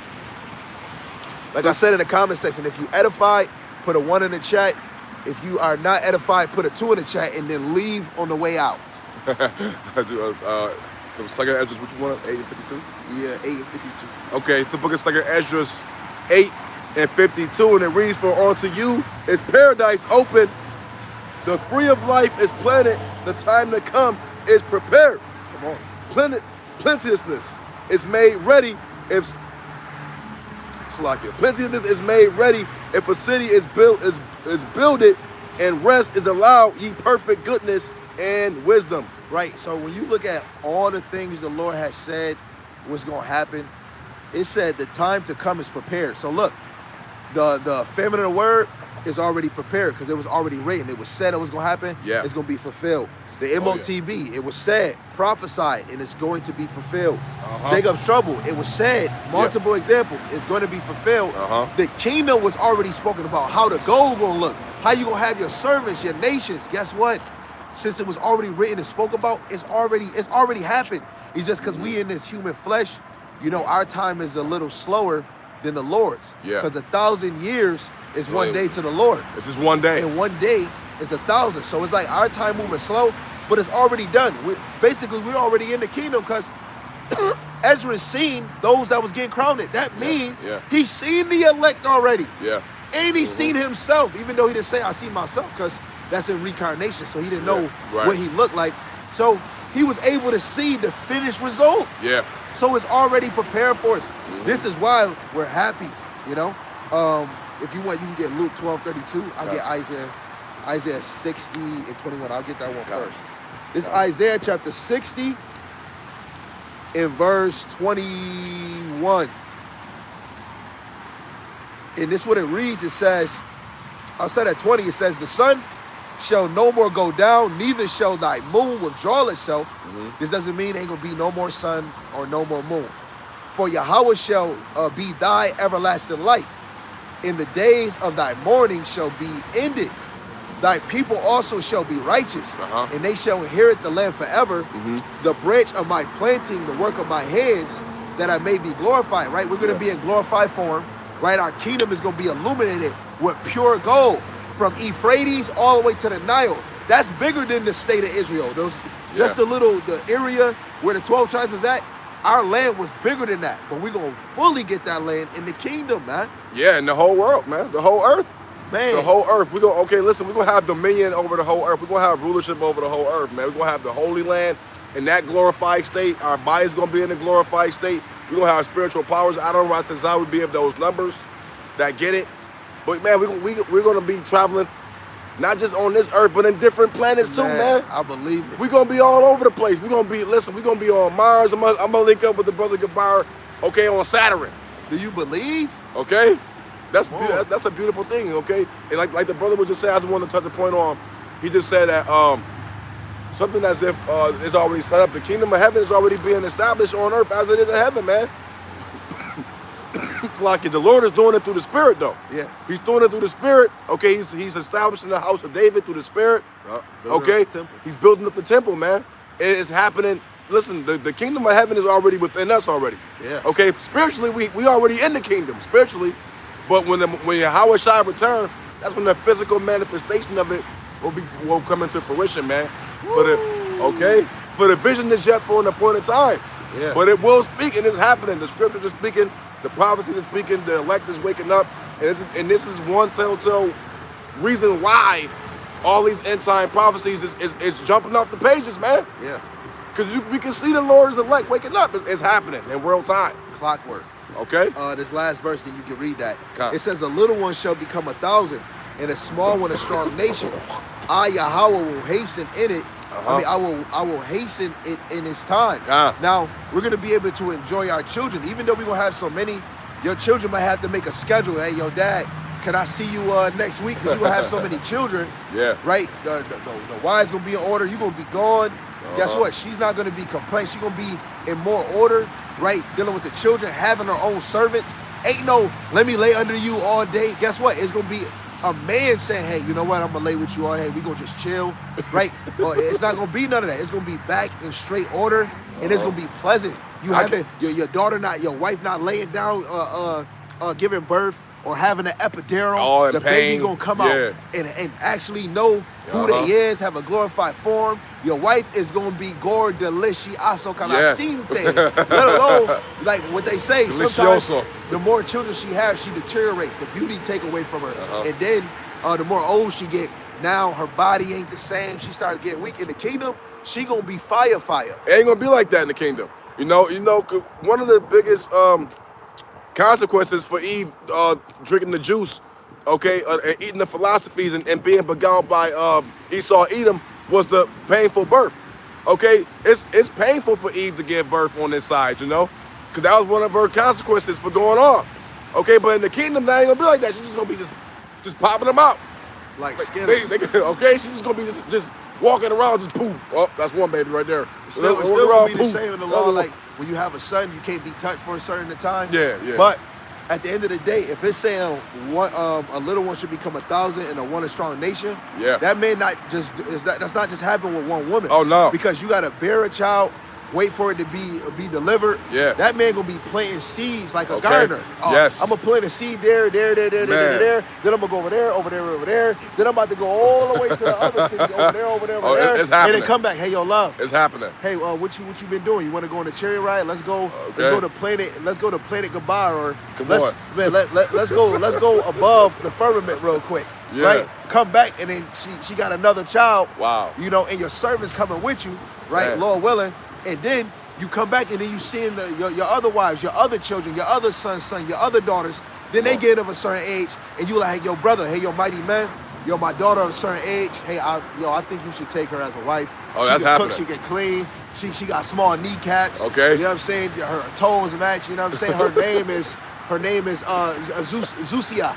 Yeah, Zusia. and we're gonna be able to enjoy our children, man. Man, It what? ain't gonna be like how it is on this side. We're gonna be able to enjoy our children's their whole life. Right. Ain't gonna have to worry about Eve getting caught up by Esau, Edom, taking us down for child support, taking us through the court system, going back and forth through the court to fight for custody. Ain't none of that shit gonna be happening. Right. Shit gonna be in order, okay? And listen, righteousness is gonna be established, okay? Right. Eve ain't gonna be able to play those games with you.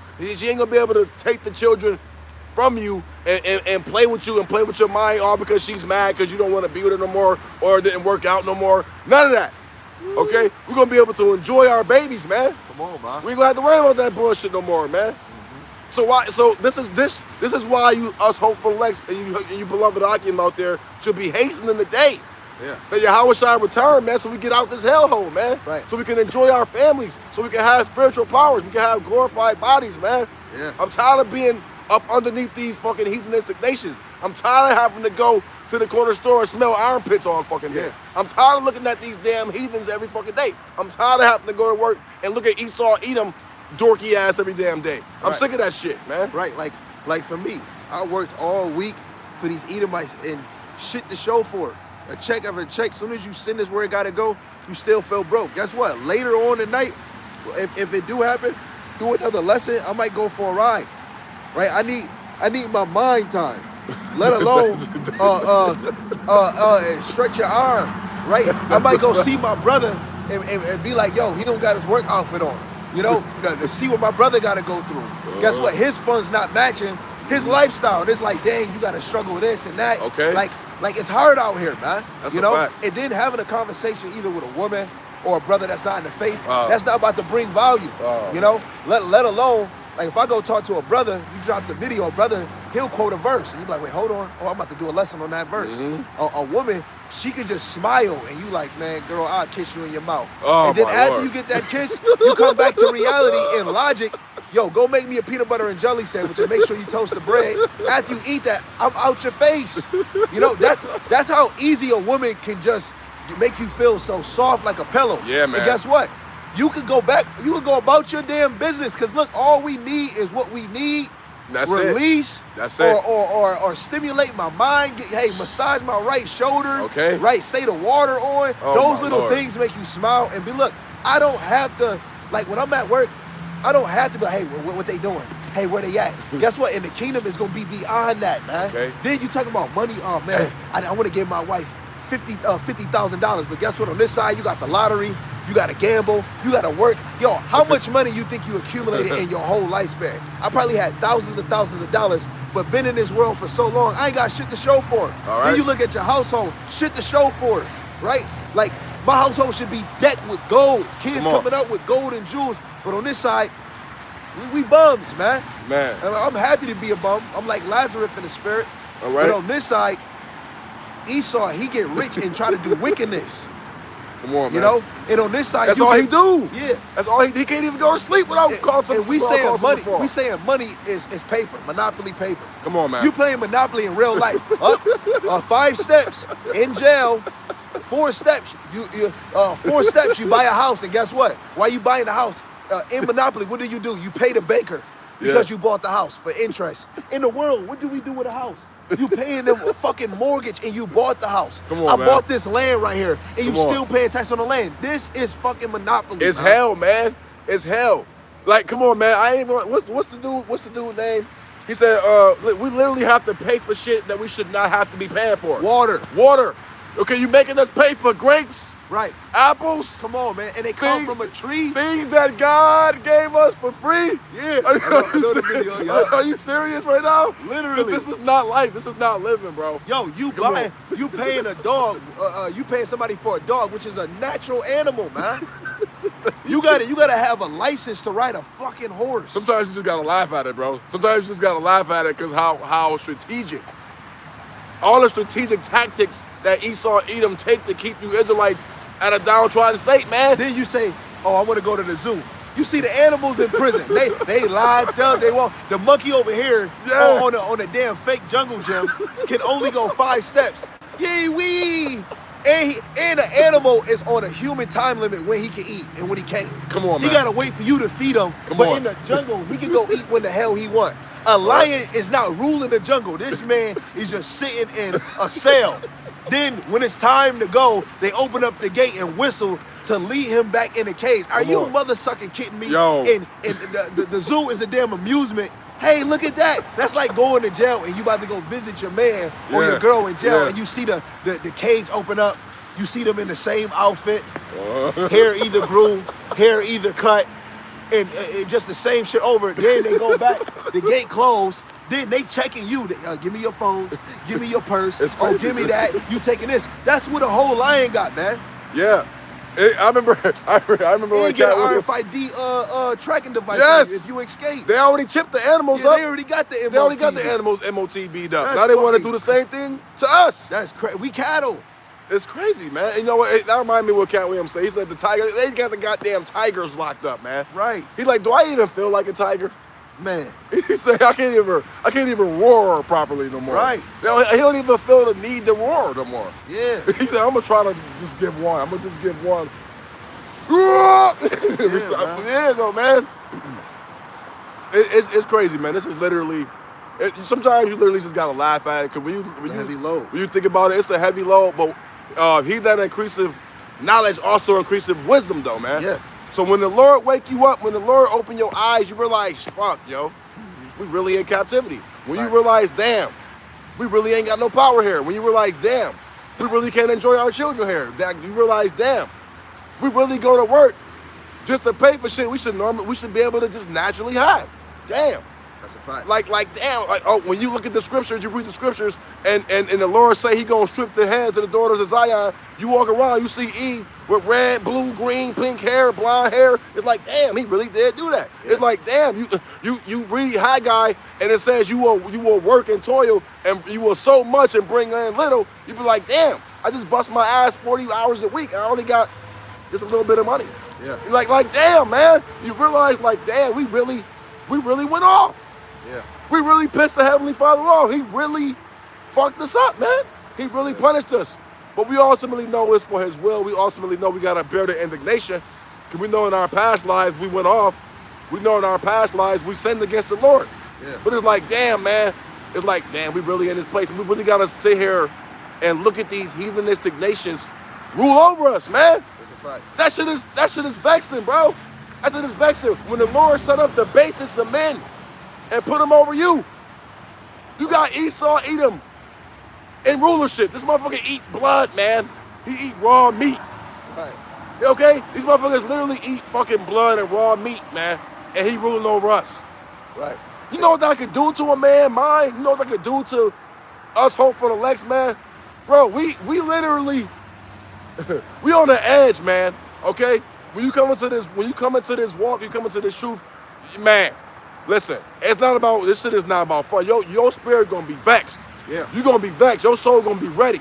You gonna be ready to fight. Yeah. You're gonna be ready to fuck some shit up. You're gonna be ready to just damn near unalive somebody, man. Right. Right. And the while Yahawashi for putting the spirit on us to be calm and be cool about it and be collective and be humble about it. But man, this truth is something serious, man. And it's dangerous. Okay, having this knowledge, wisdom, and understanding, coming out here on the highways and hedges, we're putting our lives on the line, man. Yeah. Not everybody can do this. Not everybody is willing to do this, man. Not everybody is willing to put their body on the line, their life on the line. They're not comfortable. They're not comfortable. Here we are prophesying against Babylon the Great and multiple other nations, and we still gotta live amongst these motherfuckers, man. Right. We still gotta go out in the world and see these devils, bro. Right. These devils is literally watching us, okay? This word has reached the gates of the nobles, man. Right. Yes, the governments is watching us. Everybody watching us, okay? The Edomites is watching us. The Ishmaelites is watching us. Everybody is watching us. These are all our enemies. Right. You think they don't know what we do? They see us out here, bro. And you got you bitch ass Israelites out there. They got the nerve to come on our comment section and to scoff and mock against us when none of y'all ain't got no works.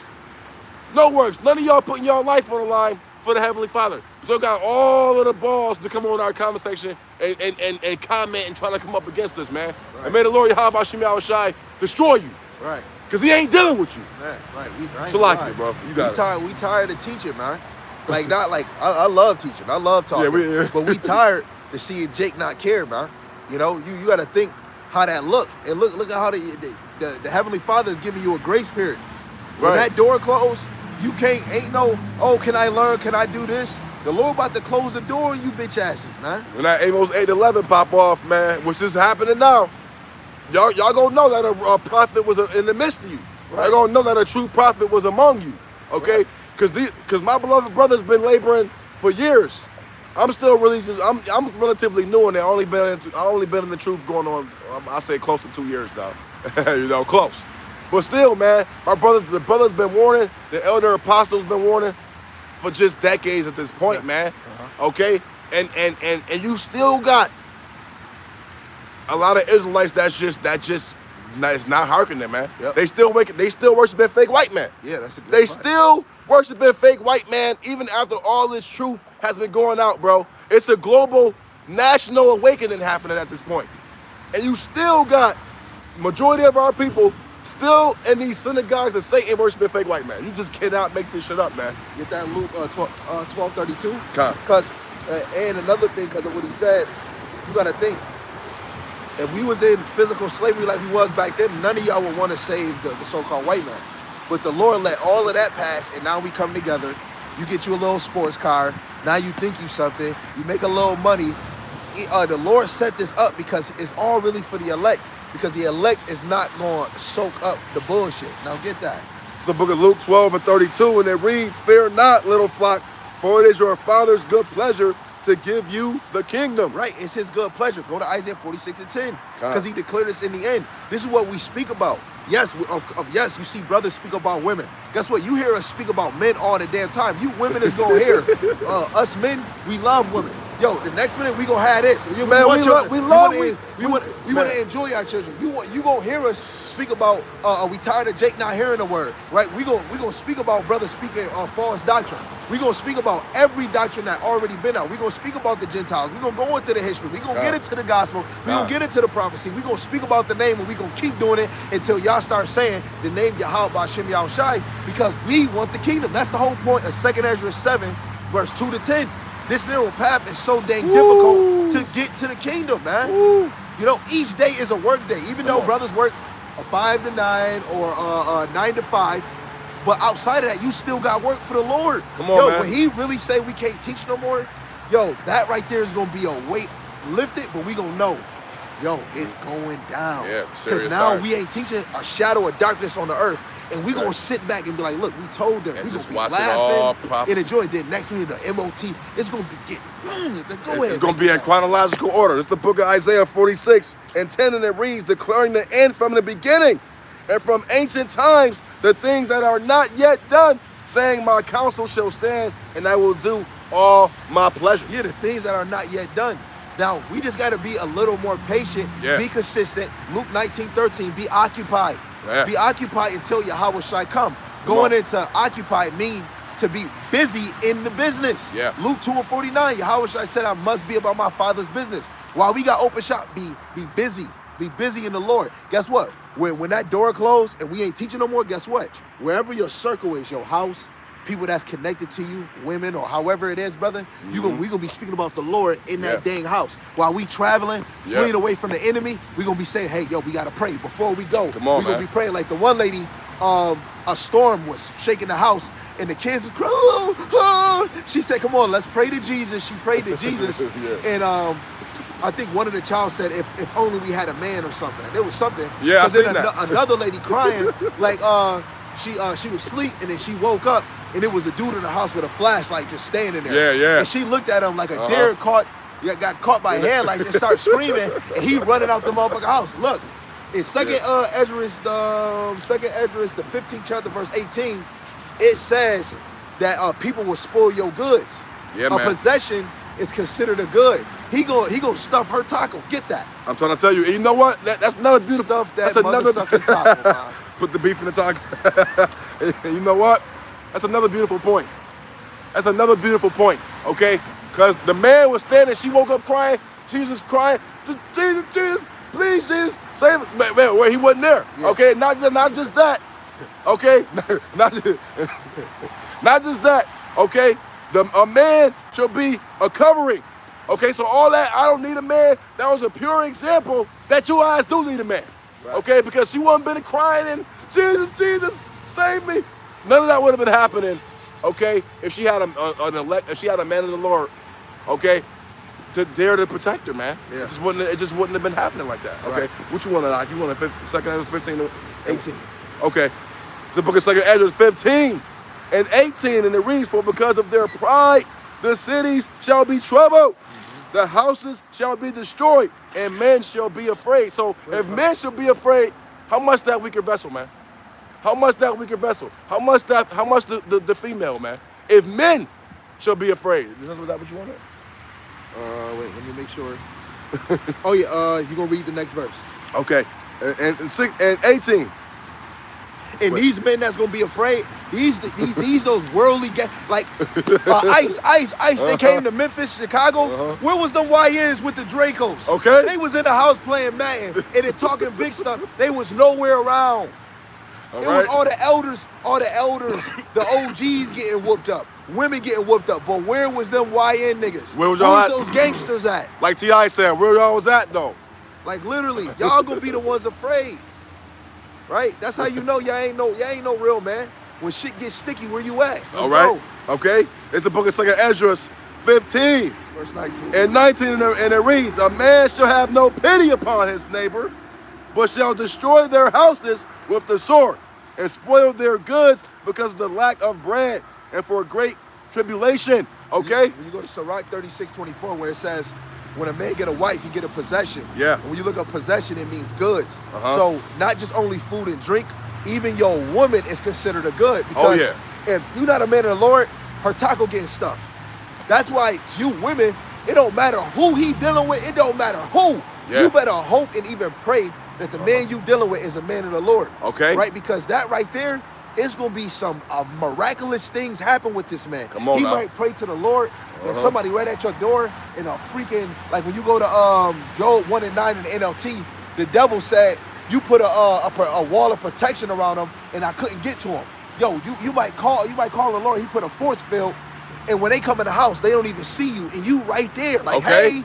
You Yes. right there. You might even the Lord might teleport you somewhere. I'm Come thinking on, man. the Lord gonna do some crazy. Yahawashi was in a crowd and then disappeared out of nowhere. Or and thin when air. he came back in roles, he was changing his image. They didn't Yeah. like, man, who is you? Okay. He was changing his image. You don't know who I am. Yo, the Lord might make us look Come like on, man. look like a hammer, trying- when we really Jake. Like, come on, man. Yo, I'm telling Yo, you. yeah, in you that can't fathom the power of the Heavenly Father, the man. taco gonna get stuffed if you not under the elect. Listen, if you the women, like the brother just said, okay, for you women, if you ain't of the elect number that will be saved through childbearing, look, your ass is grass, man. Okay, y'all better be hoping and praying that the Heavenly Father send y'all a man of the Lord. Okay, y'all better be hoping and praying. Okay, because the book of Ecclesiastes tells us out of 1,000 women he ain't find none. Okay, all wickedness is but little to the wickedness of a woman. Let the portion of a sinner fall upon her. Okay, so ain't none of y'all right at the end of the day. Ain't none of y'all right. It is what it is, man. It is what it is. We're not here to pander to your emotions. We're not here to fucking coddle you, okay? Listen, it is what it is. You better hope and pray that the Lord sends you a man of the Lord. So if you few sincere sisters out there don't have a man of the Lord, listen, it's about that time to start shooting your shot. Yeah, the Lord, really what's gonna happen, you're gonna be moved and attracted to a man. Like, it might be a woman right now watching the man of the Lord, and she might approach him, or they might just be talking, and it's just a regular conversation, and she might just say, man, I'm single, I got children, you know, Lord willing, the Lord send me a covering, and out of nowhere, she's constantly being persistent, and then she might be attracted to that man. Guess what? That thing is gonna happen before the chaos, and during the chaos, it's gonna blossom.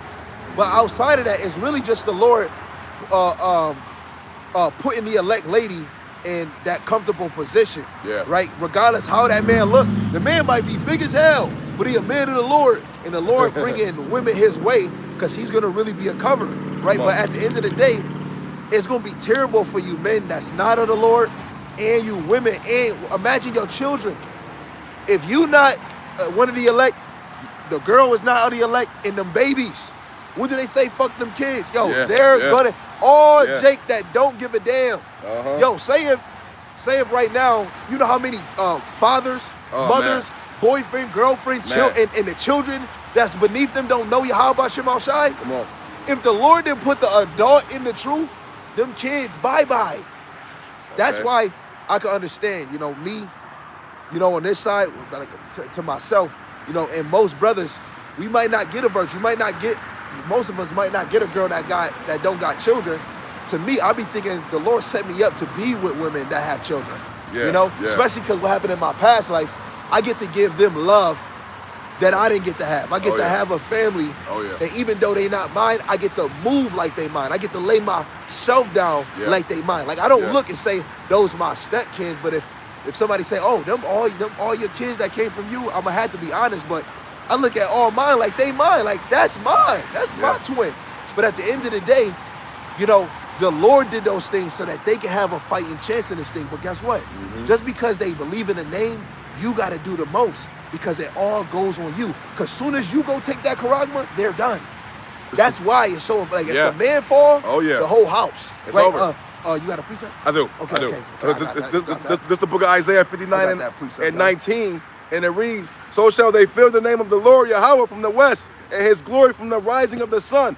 When the enemy shall come in like a flood, the Spirit of the Lord shall lift up a standard against him. Okay, so, and during that time, that the brother was just going into, okay, when the enemy come in like a flood, an elect man of the Lord is going to lift up a standard against them, okay? So if you women out there ain't got a man of the Lord, okay, it's like the brother was just saying, it's pretty much, the water, bro. The water. Yeah, man. It's if you ain't got that covering, which is a man of the Lord at that time, when Jacob trouble, we see it happen. We seeing it transpiring now. It's happening. It's here. We here now. Okay? Listen, when it really start intensifying and popping off, like to the fullest extent, if you ain't got a covering, okay, your ass is grass out there, man. Okay? You better hope and pray that the Heavenly Father, for you women that's not of the elect. Yeah, if you're not giving to a man of the Lord, you're gonna already have confirmation that you're not of the elect. Because like the scripture says, because then you will know who my chosen is, okay? Yeah. And he's making a clear distinction between the two. Okay, we starting to see more and more 2/3 every single day, okay, expose themselves, man. Coming against the men of the Lord, scoffing, mocking, okay, marking themselves by leaving stupid ass comments and commenting and coming against us. Y'all making yourselves known day in and day out, man. Hey, if the Lord have mercy on you and make you repent, all praise to Yahawashi Yahawashi. Call Yahawashi Yahawashi. This is gonna get real, but I got this one too. Because this is another part of the narrow path. Sirach 27:3. Unless a man hold himself diligently in the fear of Yahawashi Yahawashi, his house shall soon be overthrown. Yep. So if you're not daily or being, basically that's what diligent is, being daily in the fear of Yahawashi Yahawashi, because the fear of the Lord is the beginning of wisdom, your house gonna be overthrown. Guess what? Your house gonna fall because you wasn't diligent. You know, and it don't matter what you got, it don't matter who in your life. It could be 10 grown-ass women in your life. Say if that man is diligent for the Lord, he got 10 women in his life, guess what? His house will still stand. All right. Say if you got one person in your life and you ain't diligent, you got one woman and you got 2 baby kids, and you ain't diligent, guess what? All of y'all bye-bye. Yeah. But say if you got a household, whatever, and you diligent, y'all gonna make it. Come on, man. The Lord letting you know, look, this is why it's easy. Be occupied in this thing, man. This is all we got. The Lord tell us to be occupied in prophecy, man. Yeah. Okay? Measure the times diligently, okay? Walk circumspectly, not as fools, but as wise, redeeming the times because the days is evil. And as we're seeing, the day is evil as hell, man. Right. Okay, we're seeing people getting deleted left and right. Okay, we're seeing Eve delete Eve at Five Below stores, all because she didn't say thank you when she held the door open for her. Right. We're starting to see all That's a kind of fact. we're starting to see all kind of evils transpire. And the Lord said, greater evils than these shall come. How you gonna kill a man because he'll open the door for you? Yo, and it's another thing. Like I told my household, like, who taught you that a man should open the door for a woman? If a man is a king, well, why you ain't open the door for him? Yeah, okay? You know what I'm saying? When he get in the car, hey, let me open the door for you, right? Because if you say my Lord in Hebrew, it's Adawanya. Yeah. You know, if you say my Adawan, you can just say Adawanya. Yeah. Right? And you saying that's higher than saying, if a man say, hey, princess, you know, at the end of the day, the same treatment you want, open up a door, you should be opening a door for him. That's a king. And a king is the highest ruler. Yes, and you can't call yourself a queen if you ain't got a king to accompany that. Yeah, right. In the ancient, in the Latin, queen is Quean, and it means whore. Yeah. This is why the Lord call your daughters of Zion, or you're a princess. Yeah. Because, our women ain't no queens. You a whore, that's a whore. That goes into whoredom. That's a harlot. Whoredom, yep. Yeah. So y'all literally calling y'all all this Queen of Heaven spirit, y'all bigging yourself up, exalting yourself up as these black queens, these black. That's another thing. A lot of you Israelites, that's what you say. You saying you're a black whore, and a lot of you Israelite women y'all heavily into that blackity black spirit. Y'all can't let that shit go. Y'all can't let that black shit go. I can't even watch. We got it. We still under the curse. This is so we still under the curses, man, because we still literally, it's getting called proverbs and bywords. Now we under a new byword now called the FBA now. Foundational Black Americans. I didn't even know that was a thing now. Or the BHI. I mean, like, this is Black all Hebrew Israelites. Okay, all this black, which just means void of light, okay? And that show that you ain't even really watching the lesson, because not one of us, when we teach it, say we're Black Hebrew Israelites. Yeah. None of us ever say that. That show you not even watching the lesson. Matter of fact, we always cast that black shit down all the time. It's how you know y'all not paying attention. I'm not black, I'm dark brown. Yeah, me, and I'm lighter brown. Yeah, okay? Like, what the heck you talking we're about? This is black. This right here is black. Man. Yes. My hoodie black. I'm dark brown. Man. Nobody is actually black or white, okay? Edomites is red for one. Yeah. Okay? And we're brown, man. The Israelites is different shades of brown for the most part.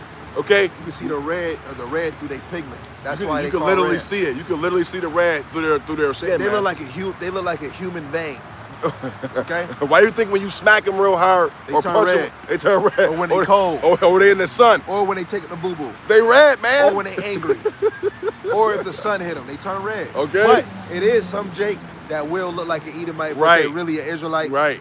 So at the end of the day, you still gotta have spiritual discernment. Yeah, but we call it a spade though. Yeah, absolutely. And you can have a Jake that is an Edomite, but he got brown skin. He could be dark skin, but his father's a whole Edomite. Those are tares. Yeah, you know what I'm saying? Those are tares. We're not talking about the speckled bird Israelites because we know, okay, that our people were scattered and we know we can look like all these other nations. But for the most part, okay, this is what it is, man. Yeah. Okay, I wanted to bring this out. Yeah, go ahead. I just want to bring this out because we was going into like the judgment if you ain't got a covering, if you're not getting an order, if you're not seeking the Lord and being diligent. And this is one of my favorite precepts. I love to bring this out.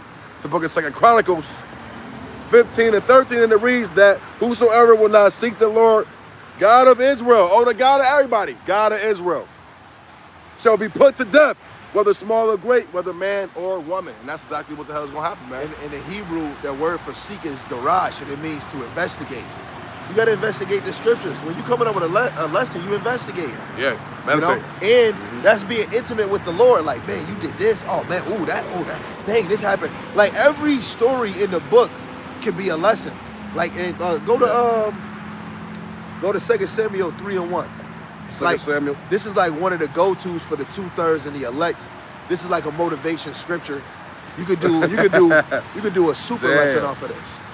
Yo, I ain't been to 2 Samuel in a minute. Yo, that's the history. That's one of the best history books. Right okay. there. It's the book of 2 Samuel 3:1, and it reads, now there was long war between the house of Saul and the house of David. But David waxed stronger and stronger, and the house of Saul waxed weaker and weaker. Right, so through the Spirit, Saul is the example of the wicked because he died and he was wicked. The Lord took that anointing cover away from him, right? And you 2/3. Even though you Israel, that anointing cover is taken away from you. The Lord is dealing with the remnant. Go to Revelations 21, and I believe it's verse 2. Right. But you can start at verse 1. Because if Saul is getting weaker, and David is getting stronger. They're getting stronger in Yahawashi, and Saul is getting weaker because he's not abiding. Because what did Saul do? Saul wasn't obedient to the Lord when he told him to kill all the Amalekites. That's why these small hats is fucking here still. Oh my God, bro. No, they was all supposed to be vanquished. I'm so tired of looking at them. But it was meant to happen because they're the least and they're the head out of all the Edomites because they dabble in everything. Everything is in their hands. Yeah, and people be always saying, oh, and you know what? This is another thing, man, that pissed me off about you wicked ass ninjas and ninjas, okay? Coming out y'all stupid ass mouth saying, oh, the people in the Holy Land, those is the people. They fulfilling prophecy. What prophecy? Yeah, you know what? Yeah, they is. On the left-hand side, okay? Yeah. That's how you know you don't read the scriptures or understand what the hell you even reading. All right, what you want, Doc? You want a 22 and... 21. 21? Oh, okay. 21, and I think you can start at... Oh, yeah, you can start at...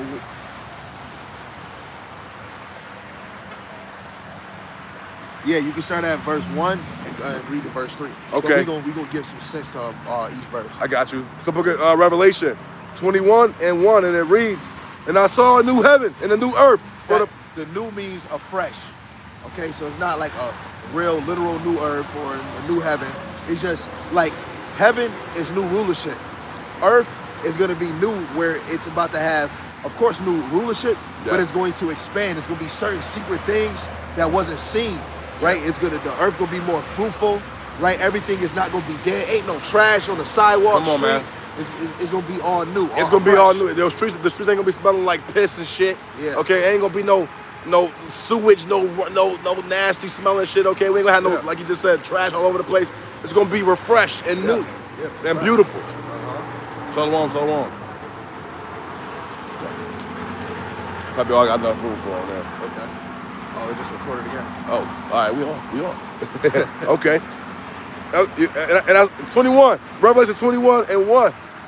Again, and the reason I saw a new heaven and a new earth. For the first heaven and the first earth were passed away. Yeah, because of the destruction. And there was no more sea. 2. Not saying literal, but go ahead. Right, and I, John, saw the holy city, a new Jerusalem. Right, in the new city, when you go to Revelations 20 and I think verse 10 or verse 9, when it speaks about the city is the people, but the city is when the chariot come down, the chariot is gonna be so big, it's looking like a city. I don't know if y'all seen Iron Man Ultra with the robot, and then the robot lifted up that one city in the air, and then because he pressed the button, the city was about to fall on the earth and it was gonna fuck up everything. That's like a huge chariot. Go watch it, cause I brought it up. Iron Man Ultra, and the dude lift up the whole city. The city is the chariot, and in that chariot is the elect in Yahawashi. Go ahead. So that's the city that's coming out from the firmament. Yeah. And a new Jerusalem coming down from the Most High out of heaven. The new Jerusalem is the 12 tribes of Israel. Come on now. They're afresh, glorified bodies. Yes, the elect. Immortality. Go ahead. And Salakia. And wait. And a new Jerusalem coming down from the Most High out of heaven, prepare as a bride adorned for her husband. Right, because we're a wife to Yahawashi. Yep. This is why our marriage, our house marriage, should be symbolic to Yahawashi. Yeah. Us as a nation, we want to tell Yahawashi this, and we want to complain on what he allowed the men to do or the women to do. But guess what? Yahawashi like, what? You telling me I'm the husband? I run this. That's why when you look at the scriptures, he already told you what man can do, what man can't do, what women can do, what women can't do, what's a sin and what's not a sin. He's telling his wife this. Yeah. And guess what? Excuse my language. The bitch got to get in line. You know, follow because your husband. And guess what? When we looked at Israel as 2 kingdoms, he had 2 wives. Yeah. 2 sisters, but they were 2 wives. But really, we're going to be 1 wife as the 12 tribes. But it's symbolic to an actual husband and a wife. Yeah. And that wife is supposed to be submissive to their husband and doing the things that he said do. Yeah, because like he just said, Yahawashi looked at Israel as. Israel to Yahawashi is likened unto a fine woman, a wife. Yeah. You know, that's why in Revelation it says the serpent or the dragon was wroth with the woman. You know, going into Israel, okay, going into the remnant, going into the elect, to those who had who testified of Yahawashi, man. Okay, this is what. Okay, and some people, and you know, a lot of wacky types, they ain't gonna be able to get that. They ain't gonna be able to get that, and some Israelites can't even get it.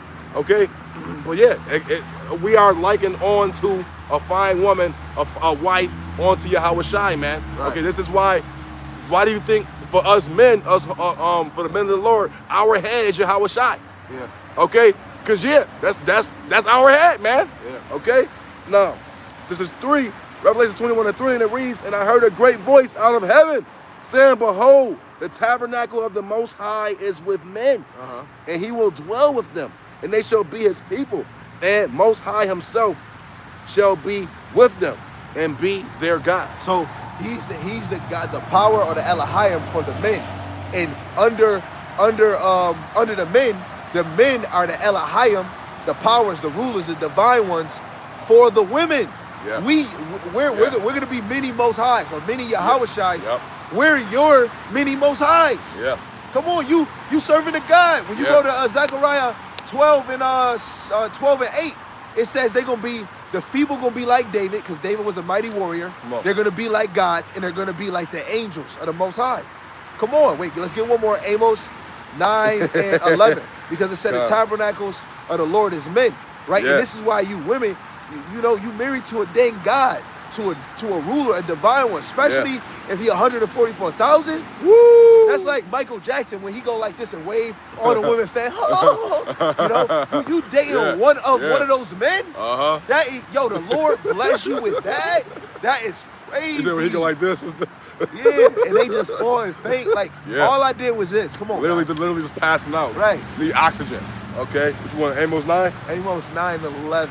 Okay, so book of Amos 9:11, and it reads, "And in that day will I raise up the tabernacle of David that is fallen, and close up the breaches thereof, and I will raise up his ruins, and I will build it as in the days of old." Right, because it first start with David, and it start with the order of the men.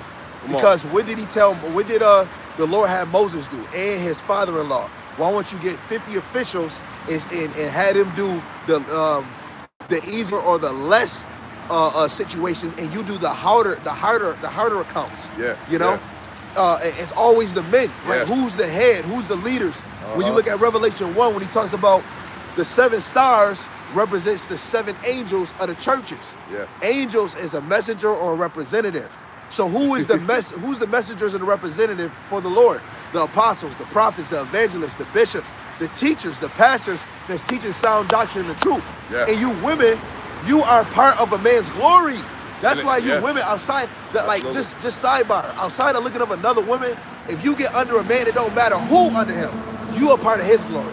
She a part of his glory. That one, in the kingdom there, we're all a part of his glory. And guess what? When we come under Yahawashi, we're all a part of his glory. Starting with the men, the women, and the children. We belong to him.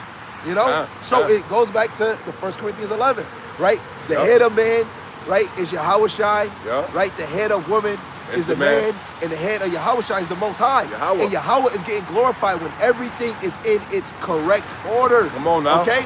The Lord told us to let everything be done decently and in order, man. Yeah. So How Yahawashi gonna get praised if he don't got servants underneath him, right? Or doing his bidding? The Heavenly Father, he's sitting on the throne. Who's gonna create these things and create things that he wants? Yahawashi. Yeah. Then who's gonna carry the man's seed, right? And bring forth his son and his daughter? Who's gonna soothe him when he wants to feel pleasure, right? Where is a man gonna look at beauty for?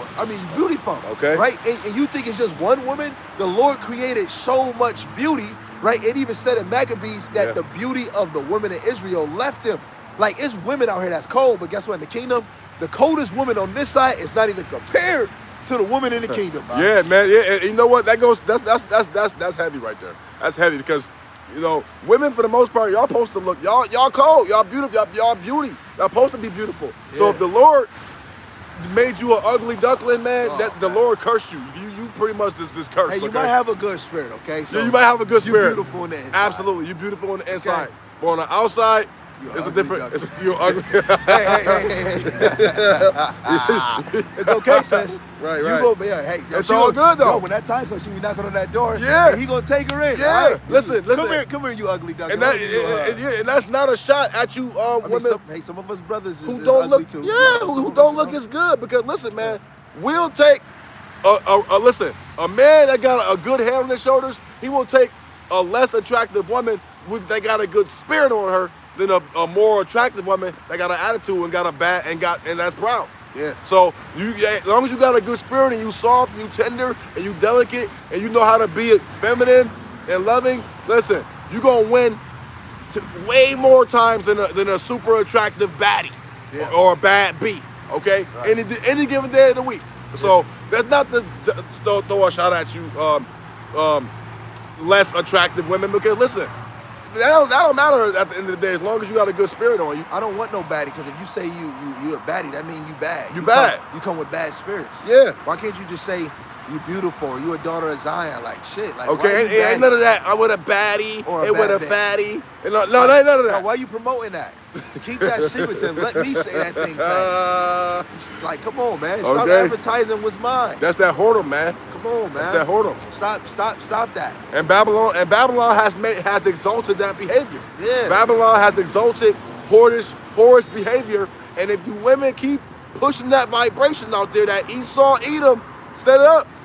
Listen, this just like it's going back to the garden. You ate from the tree. Yeah. You ate from the forbidden fruit, which is Esau, man. You keep taking his philosophies. It's only a matter of time before the Lord wipe you off the face of the earth. Right. Okay, so get in order. Like the brother was just going into. Get your asses in order. It's not hard to get in order. It's not rocket science. It's not rocket science. Okay, you women, I don't understand what's so hard about following your natural role. Okay, y'all superpower literally is to be feminine. Yeah. Y'all can get anything y'all want. I mean, it's not even, you don't even gotta say I'm feminine. Like it's natural. Yes. It's a natural. A woman means a female servant. And you're a servant under a man. You know, you was created to be soothing, nourished, tender, and soft, look good. Like and delicate. Like especially you a woman and you know you about to deal with a man, you naturally should try to look good. Naturally, if you start to lose yourself, you gaining weight, looking sloppy, you should be like, man, I gotta look good. It's not a competition with another woman. Right. Go work out. Yeah. Go walk, slim that shit down. A man shouldn't have to say, babe, slim it down. You should naturally know. If you say, oh man, I look fat, I ain't got this, then work on it, man. Yeah. You know, because if that man's still touching you, he like it, but still you gotta think, a man, we're logical and we're visual. Yeah, we're visual. Yeah. Right? Yeah. We're visionaries. Yeah. So when we look at things, we look at things. We want things to be what they want. Yeah. You know, you want the appeal. So y'all got it easy. Look good, nice. Shut up when you need to be quiet. Guess what? Talk to me. Maybe I need this. Maybe I don't. Hey, let's laugh. Guess what? You know, peace. I'm about to go do me. Next thing you know, I'm gonna come back. Oh, babe, we gonna do it all over again. That's you. Yeah. And then in the kingdom, you gonna get a little extra. You gonna have a servant. Hey, give me that tree over there. You know, that's gonna be amazing. Yeah. You know, all this on this side, the man under that man, you gonna have way more. Like, you don't even know what it feel like to have a servant. I ain't talking about rich, where they got maids. Right. You talking about a servant, we ain't even paying them nothing. Okay. You know? Free labor. Maybe you pay them with with good eats. Maybe they might have a good garment on, you know? But at the end of the day, you didn't get that. Then coming in the kingdom, you got long hair, the best fabric, the most beautiful house. The house is like like it changed when you walk in. It's whatever in your mind, you change the thing. Like they even say in scriptures, like the kingdom, like your mind can't even fathom how. Like even if the scriptures say that, you like, dang, your mind can't even fathom. That means it's beyond recognition. It's beyond your thoughts. It's beyond what the human mind could even comprehend. Yeah, visualize. Yeah. Or you know what I mean? Yeah. It's beyond human visualization, man. That's fine. We can't fathom what the Lord got set up for us, man. We can't fathom that. Okay? And again, if you women just being soft, tender, and delicate, that is like y'all superpower, man. Y'all can get anything y'all want out of your man or whoever you're dealing with. Okay, your husband, y'all can get pretty much literally whatever y'all want if y'all just know how to be soft, tender, and delicate, and just help me like the Lord set y'all up to be. Man, you know? Right. When you go to Romans 8:18, it says, "For I reckon that the sufferings of this present time are not worthy to be compared with the glory which shall be revealed in us." Like, man. Come on, man. Especially one thing, immortality, not dying. Come on, man. Like Sakari, they teach that it ain't what do they say? They say ain't no immortality in the kingdom because we go too overly populate. So they said we just gonna keep dying and come back in our lot. man. We're already dying on this side, getting sick, and then in the kingdom, I work so hard to go in the kingdom and keep dying. But in Philippians 3:21, it says, "Who's going to change our veiled body into His glorious body?" Yahawashi been on the earth 2,000 years ago, and He's coming back. Yahawashi, since He's been up with the Lord, did He die? And it says in the same chapter, we're going to be joint heirs with Him. Joint heirs, you light it up. Psalms 110, verse 2, right? His enemies going to be His footstool. His enemies is going to be our footstool, right? He's going to have superpowers. We're going to have superpowers. He said, I go and prepare a place for you, right? That's all His. Guess what? We're going to be able to travel out of here because it is glorified body. That's being joint heirs, having what He has. And that shows you how was I not selfish. Yeah, and then you know what? That's crazy, man. That's heavy too. That's how you know they just going all the way the hell off. Cause I just thought about that. Okay, how are we gonna die in the kingdom? Can we overpopulated? Didn't the Lord say death will be swallowed up in victory? Yeah. Didn't the Lord say we literally would defeat death and would it be swallowed up all in victory? And didn't the Messiah promise His elect men spiritual powers and power? And we're gonna have incorruptible bodies and not be sick, no and not get sick, and we'll be able to chase 1,000 men and chase. Yeah, man. Like, what Bible is they reading? Okay. So if all the 144,000 died at the same time, who will be the 144,000 in the kingdom? Come on, man. It don't make no logical sense. Okay, how can y'all even be teaching that false doctrine? So man? One of the 12 die. He's not. So it's gonna be 11 until the 12 come back. Yeah, that's off, man. That's nonsense. That's buffoonery. Okay, other nations, yeah, they gonna be able to die, but the elect men, okay, the Israelites, we've been listen, man. There will be no more death, no more. Man. Okay, the Messiah told us, okay, all of that'll be gone away and done away with. Okay, the elect men won't even be able to sin. Okay, we know the ways of sin is death. Thank you. 1 Corinthians, get 1 Corinthians, chapter 15, verse 53, maybe 53 to 55. Okay. Okay. I got you. I did. I had a precept. Because we just was going into how we can't fathom, what the Heavenly Father got set up to us. I just had a precept I wanted to bring out. I'm gonna bring that out. And this is the book of Isaiah 55 and 8, and it reads, "For my thoughts are not your thoughts, neither are your ways my ways, saith the Lord." And I just wanted to bring that out, man, because we can't fathom what the Lord got set up for us, man. We can't fathom that. Okay, listen, it kind of goes into like the clay and the potter, right? Yeah. How can you question the man the creator? Yeah, you can't. You can't fathom that. But why are you making me a plate? Yeah. It's like an action figure action. The person who created the action figure. Right. Oh, why'd you make me this guy? Why'd you put this color on? That's me? like you question the Lord. Why He make you a man and not a girl? And why you make me a girl and not a man? No, hell, look, I'm telling you right now, I'm glad I'm not a female. Yeah, I don't want to be penetrated. I can never be. I don't want to bear children. Yeah. Right, because being a man, you get this. You a man. Like I love being I a man. want to be a man, and I'm thankful that the Lord made me a man. But even more, I'm thankful I'm in this truth. Okay. I'm thankful I'm in this truth. Well, how did I just now get your text message? And I could be a man like Yahawashi, man. I just got to. Okay.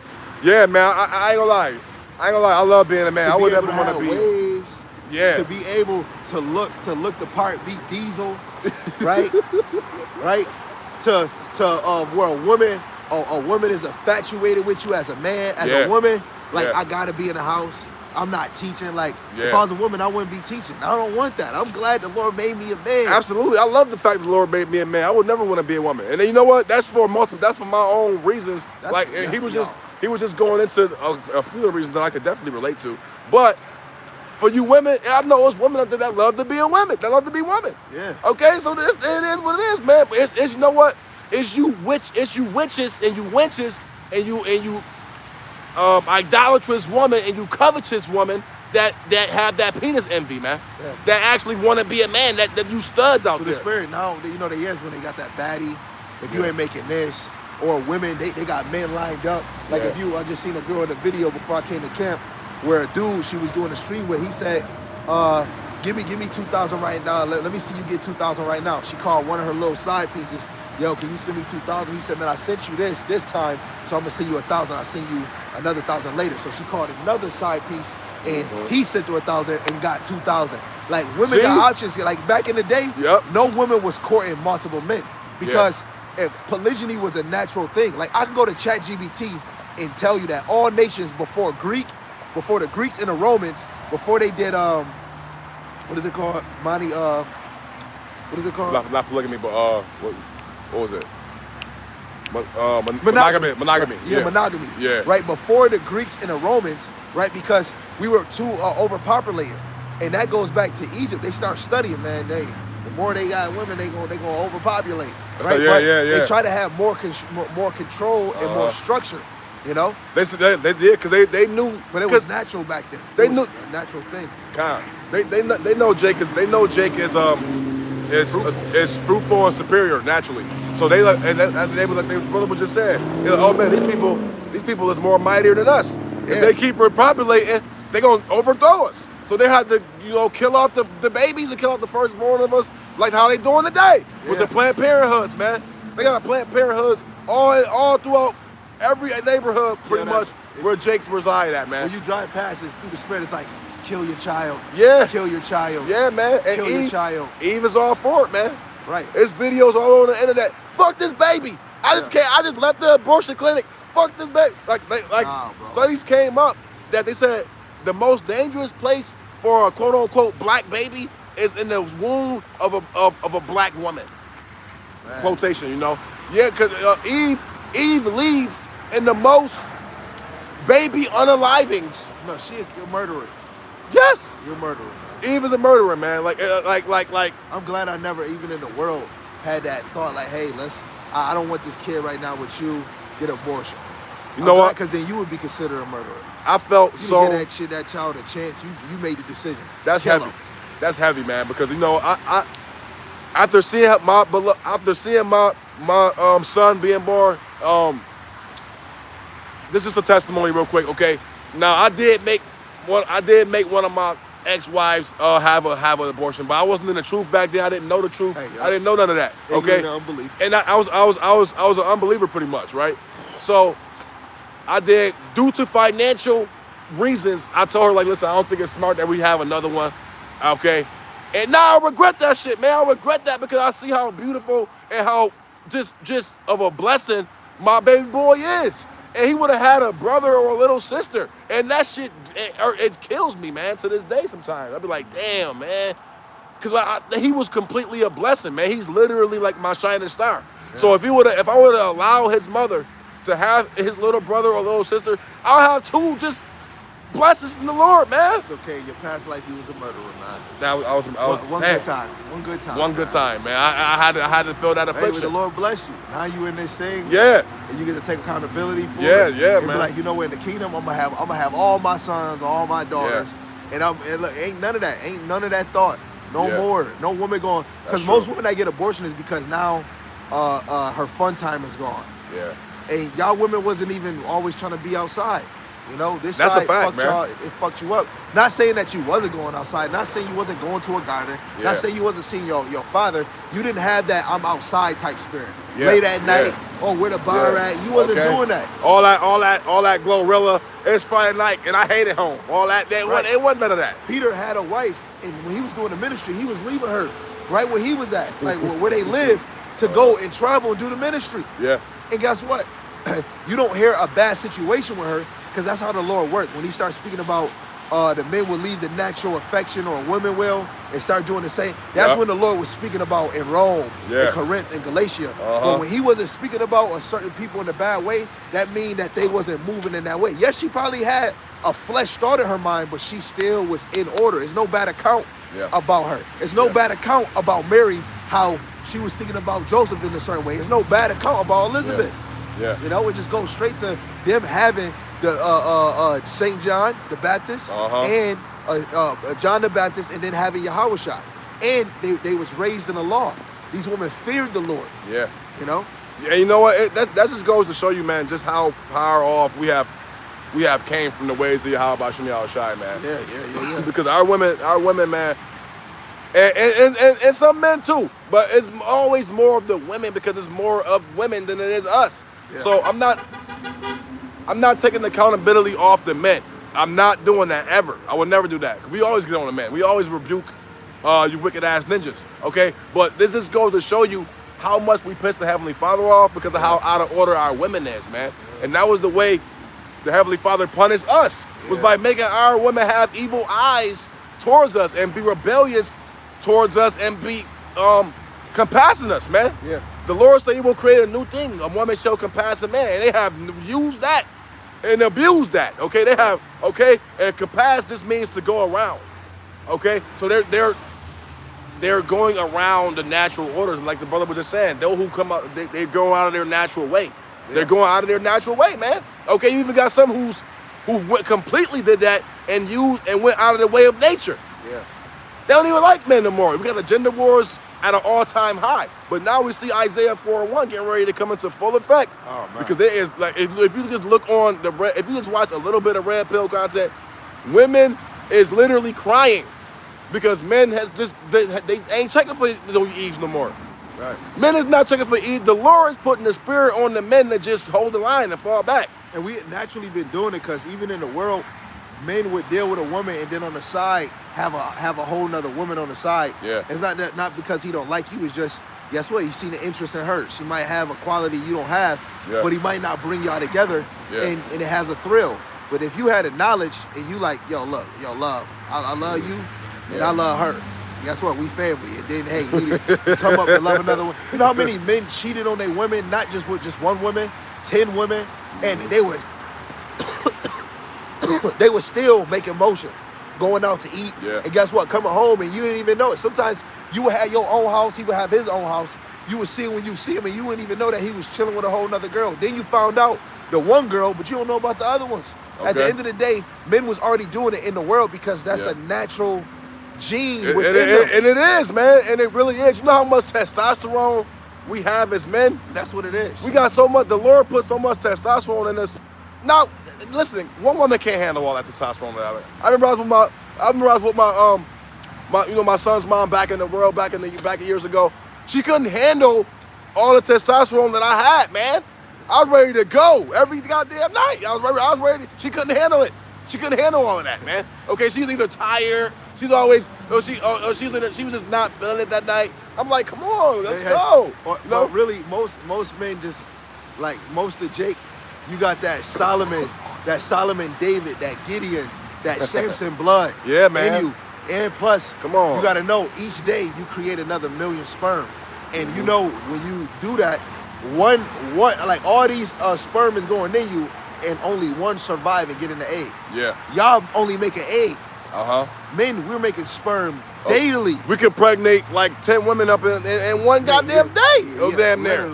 Literally, we can impregnate 10 women in one day. The Lord told us to be fruitful, man, and multiply. Yeah. How are we gonna do that with just one woman? We can't do that with one woman. That's a law. Yeah. We're supposed to be fruitful. The Lord told us to be fruitful. But you brothers, man, this is why this truth, outside of even talking about marriage or anything, this truth right here make us men. Yeah. Make us men, because now we get connected to our power. Oh, yeah. You get to brag about your power. It's Jake bragging about a supercar. I want that. Jake bragging about a mansion. Shit, I want that. You got Jake talking about all the jewels. I seen this one dude, he got all the jewels. He was on Pop the Balloon. And he boasts about the money. I could do this. I take you on dating. Like, and then you got money with your oppressors on it. Somebody tell you this? Yeah, I know that, but you don't care. Look, I want more than the money, man. I want gold and pearls. I want to be able, like if you find like oil, what is it called? What is it called? Like an oil, like just say if it was an oil pipe down there and they didn't even know, and you found it, you gonna be fucking rich. And they gonna put a price on how much they gonna give you, and they come to find out that joint worth way more. Right. But at the end of the day, you know, we don't got that control. You know, when I leave out of here, if I walk out of Babylon and I want to go to another country, I gotta have a passport. Yeah. They set up the rules. This is not Jake. Mindset is so limited. Yeah. Black Wall Street. Why Jake? All these millionaires. Why Black Wall Street didn't come in their mind no more? Cause that fear of what happened back then still scared Jake. Yo, you make another Black Wall Street. Man, we might get bombed and nuked. Okay. Why no Jake made Black Wall Street? Where's all Jake putting their money together to make banks, make all these businesses, all these billionaires, Jake billionaires or millionaires?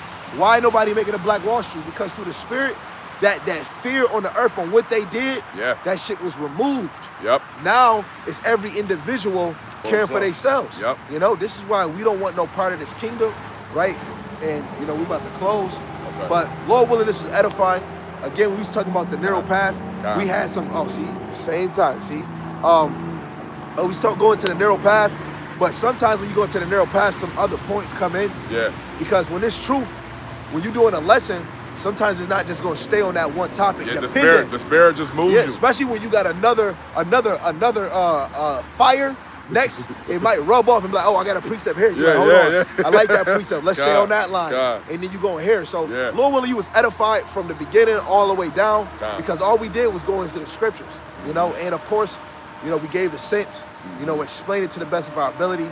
Lord willing, you could take these things and be encouraged. Brothers took the time out their day to do a lesson or really do camp, but it wasn't us. It was all Yahawashi moving us, you know, to choose this day to do a lesson. So we're going to face the east, give all praise to the one true power. Yahweh, Ba'Hashem, Yahawashi, Ba'Hashem, Kakwadash. To those new to the channel, right? Yahweh is the Heavenly Father. Yahawashi is who the world enemy calls Jesus the Christ, right? Double honors to the elder apostles. And the elders are great. Shalom. Double honors to the elder apostles and the elders are great. Millstone, mighty shalom to the hopeful elect in the same spirit. Lord willing, y'all continue in sound doctrine. Shalom to the Akwath, believers of this faith. Lord willing, you continue to pursue your lot. And Lord willing, Yahweh Shemashai has mercy on the other brothers and sisters that's not in the faith. It's your brother Adar Gabar. Okay, y'all, Rakah. Right. So with that, we're going to say shalom, shalom. Shalom. Ababa Ball. Ababa Ball.